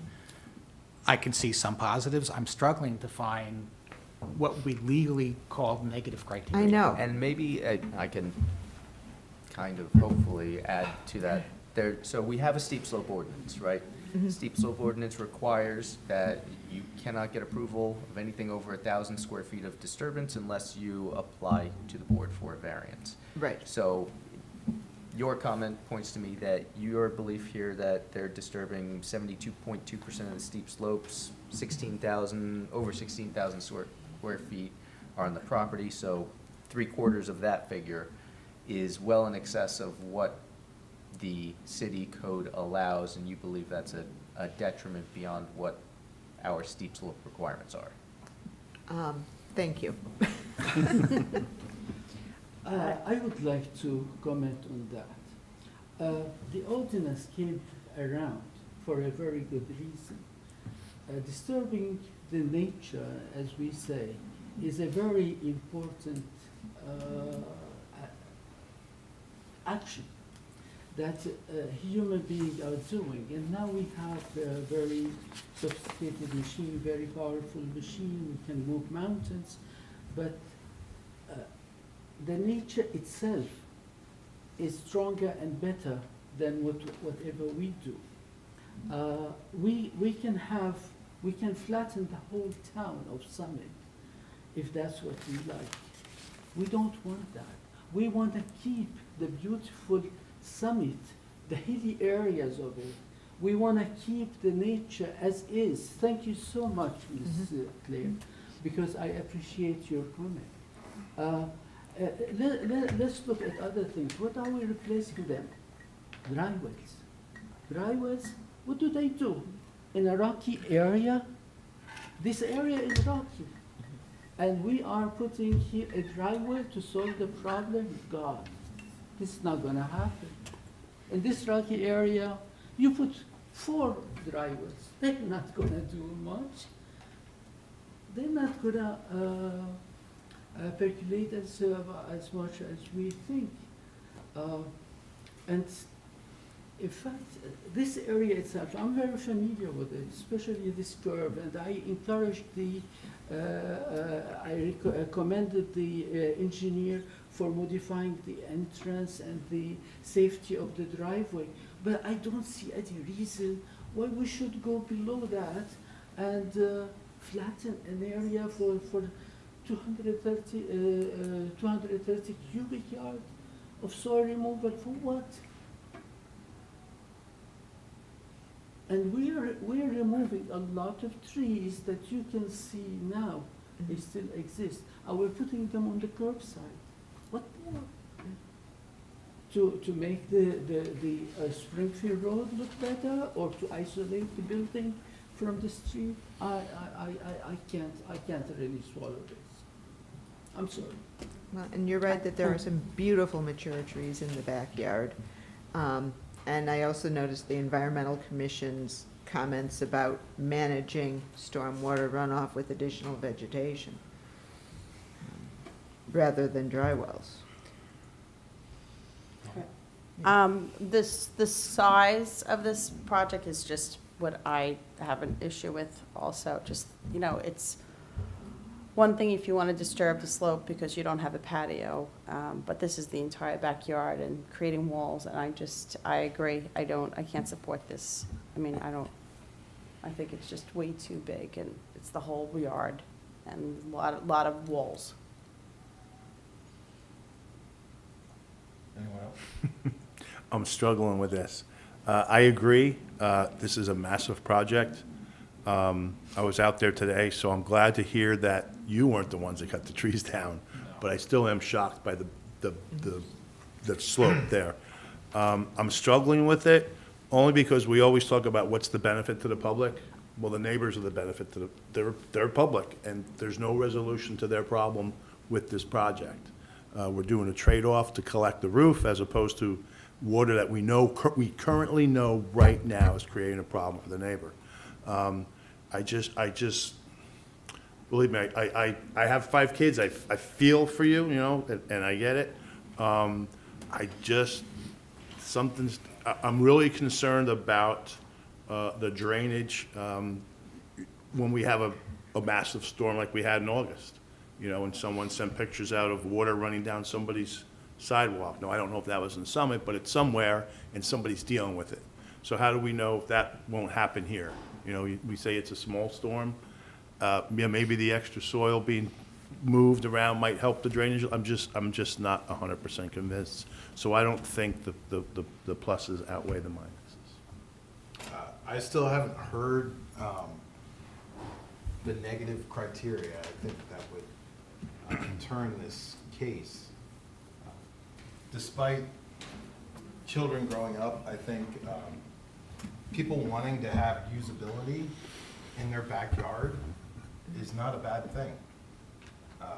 So children grow and they decide to sit in their flat backyard that they wouldn't be able to do if it's sloped. That sounds entirely reasonable to me. And as far as the scale of this project goes, there is literally no sense in doing it any smaller. The engineering that goes in the construction involved would be a waste if you were to do half or a third. It just does not make any sense. You're not getting any return on that investment from a usability standpoint. I don't know why you would move all that earth to barely be able to take advantage of what you're trying to get done. And at the end of the day, all this work is not making the surrounding situation from a stormwater management standpoint worse. If anything, it's going to improve it, right? And I think just because you like a slope versus a flat plane is not a reason to vote against this project. That does not make any sense to me at all. They are clearly willing to work on getting the aesthetics to be more pleasing to their neighbors in terms of moving the wall to get more plantings, trees, shrubs. Aesthetically, there's going to be foliage and greenery reintroduced to wherever the trees were taken out in order to actually build this project. So to me, I haven't heard a single argument that makes any sense, that talks about the negative criteria at all, or the negative criteria outweighing the positive benefits, where there's increased usability, therefore increased safety, and greenery is going to be reintroduced to the backyard, as well as what they've already done on the front. So with that, I can definitely support this project. Are we done with the deliberation, or I may say something? Please. All right. If I live in this house here, and my neighbor starts building a terrace on top of me, 10 foot higher, and they are playing whatever they're playing up there, I become here a step much lower, 10 foot here, and anything that's, let's say they are playing balls, they're gonna drop on my head. Anything that will be, it turned my property from a sloped area where I chose to buy my property at the slope area. It became like a lower grade. There is a big difference. Now I'm looking at a wall. Regardless, we might dress it, we might put some screening on it, we might plant some trees. In the future, someone would come and cut them, and I'd end up with a wall. The wall is going to stay. And so what I'm trying to see, how come that we cannot see this this negative impact on my property? What's the negative impact? Now I became first basement to the first floor. My property became basement to the first floor with a wall, artificially made wall, built up wall. How come this is beneficial to me?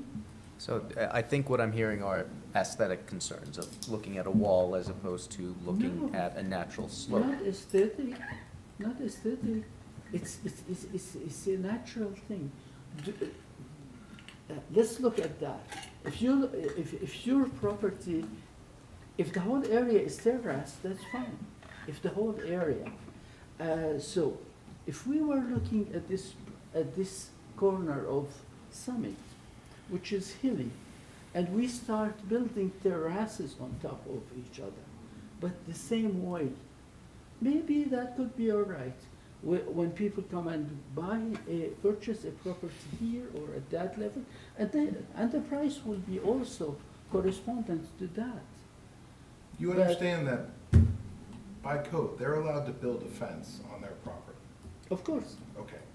So the What- view is what- What's the blocked. relation? So There's what a is big the difference? a big difference between a fence and a 10-foot wall. Yeah, his point is the whole entire backyard is going to be raised up. So now, where before you would not see, you're hanging out in your backyard, you'll see in like just, maybe there's kids on the slope of the hill. Now they're up here, so you're like basically below, and because their whole entire backyard has been raised. So you see the wall, and then you see stuff on top of the wall. But that whole entire yard is moving up, right? Visually. The hill's going up, The hill's going right? up. So you're just taking something that's already in front of you, that's already going up, right? Well, it wasn't level on that one side. If you're the downslope, right, all of a sudden this whole entire yard is up here now. So you could be sitting in your yard and you're like, wait a minute, there's people up here 10 feet up. And the wall, is a lot different.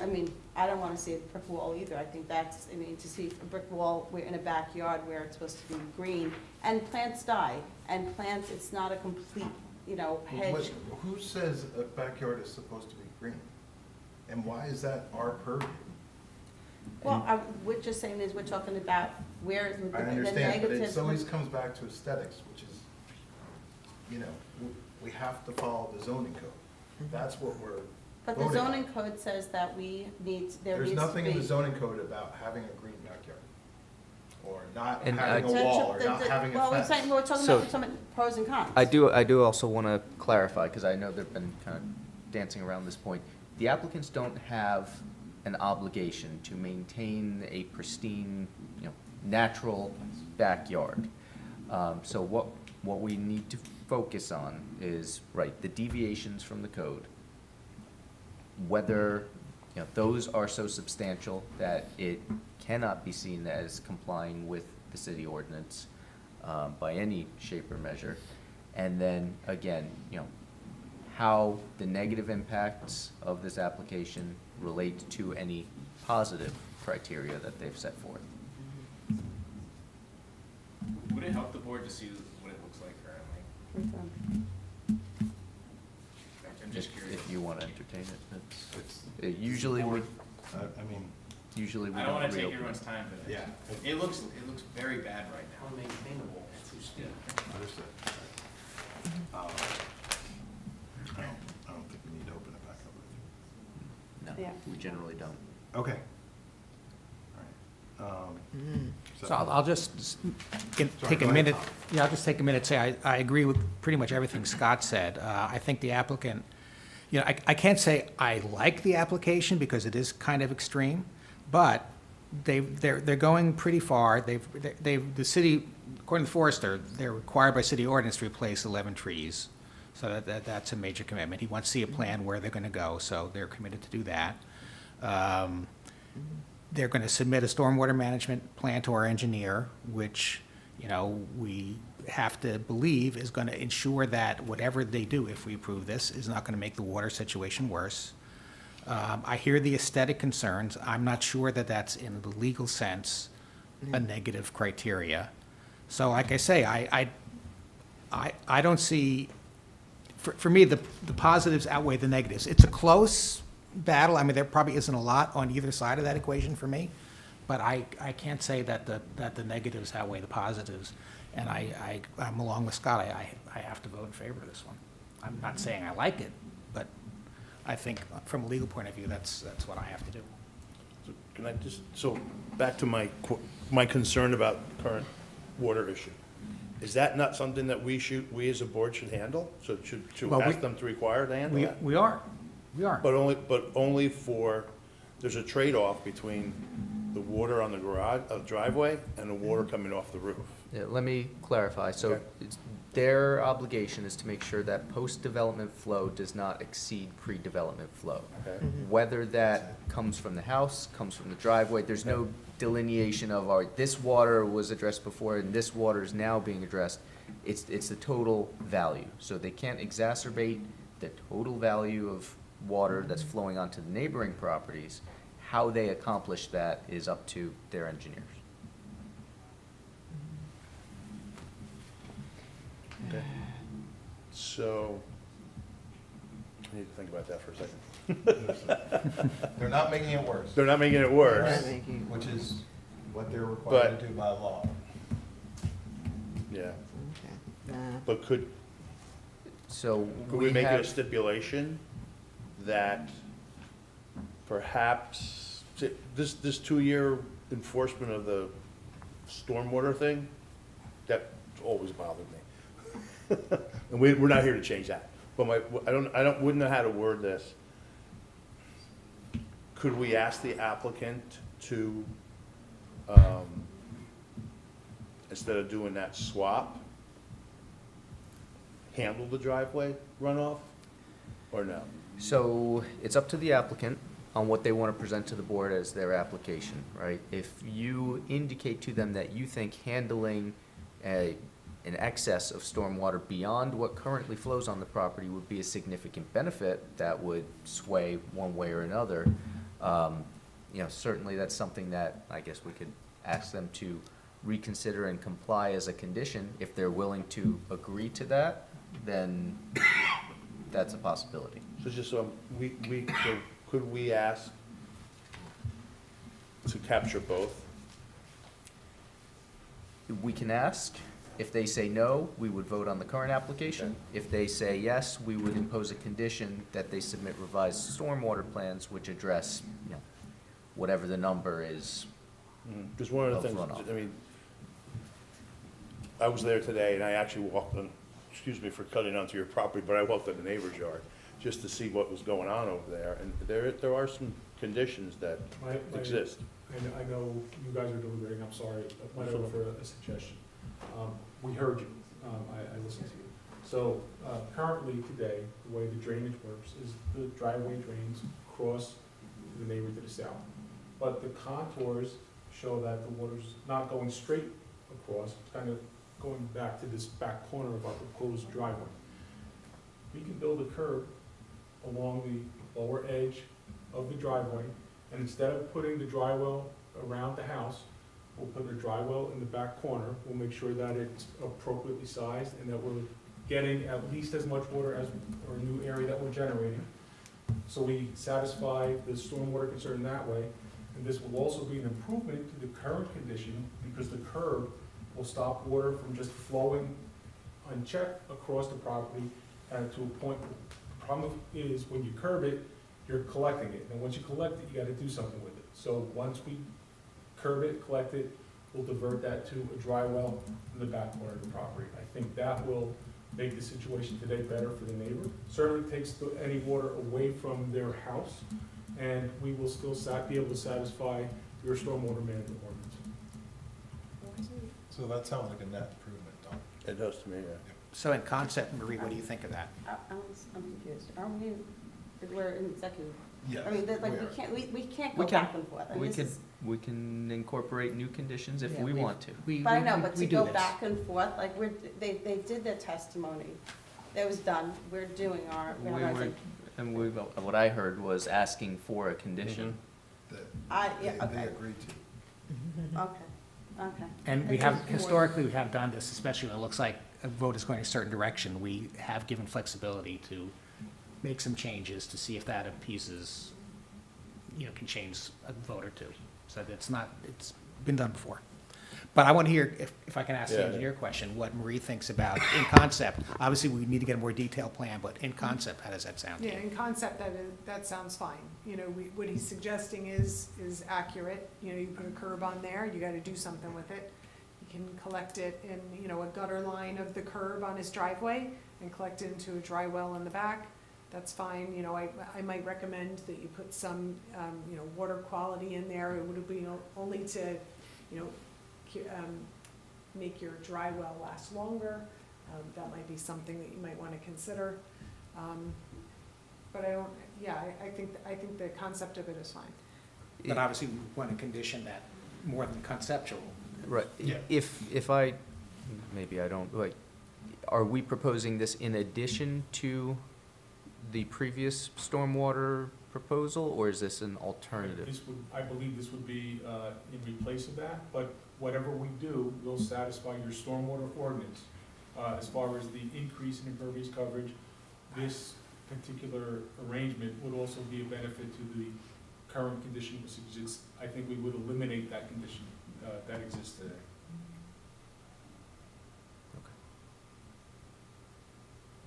So maybe a moderation, modification of that condition. Yeah. Rather than an addition. So what I have noted is that we're modifying our previously noted stormwater management plan condition number 3. So it will now read, applicant shall submit a stormwater management plan to the board engineer for review and approval. It will be revised to add a curb to collect water from the driveway to be piped to a dry well in the rear of the property. Diverted as opposed to piped. Diverted. Okay? We ready to vote? All right. I'm still struggling. Would you like a minute? You're beating me up. I just can't find enough negative reasons. I mean, I was even scrolling through the master plan, looking for what it's got on environmental, and it's all public.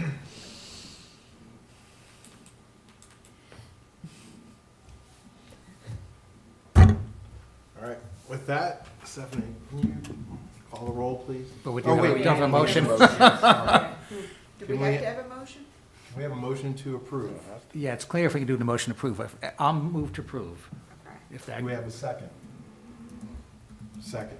okay, so it just makes more, even if it gets turned down, it just makes more sense to do it that way. Gotcha. Vice Chairman Loikett, Yes.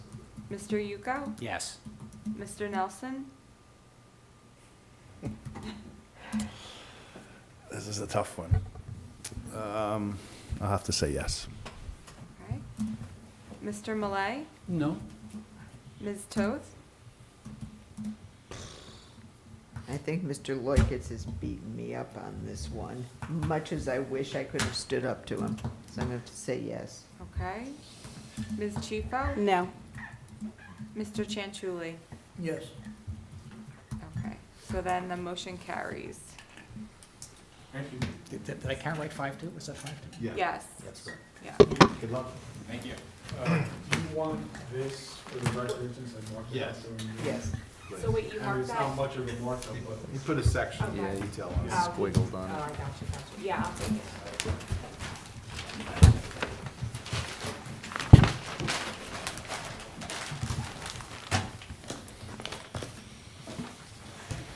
So we'll do our minutes then. We have no resolutions. So the only thing we have are minutes from October 4th. And when we do our voice vote, we're just going to exclude Mr. Malay, who was not present during that meeting. Can we have a motion to approve the minutes? Moved. And a second? Second. All those in favor? Aye. Any opposed? Okay, the motion carries. Thank you.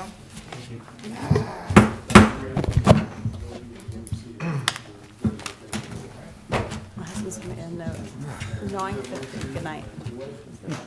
It's late for him.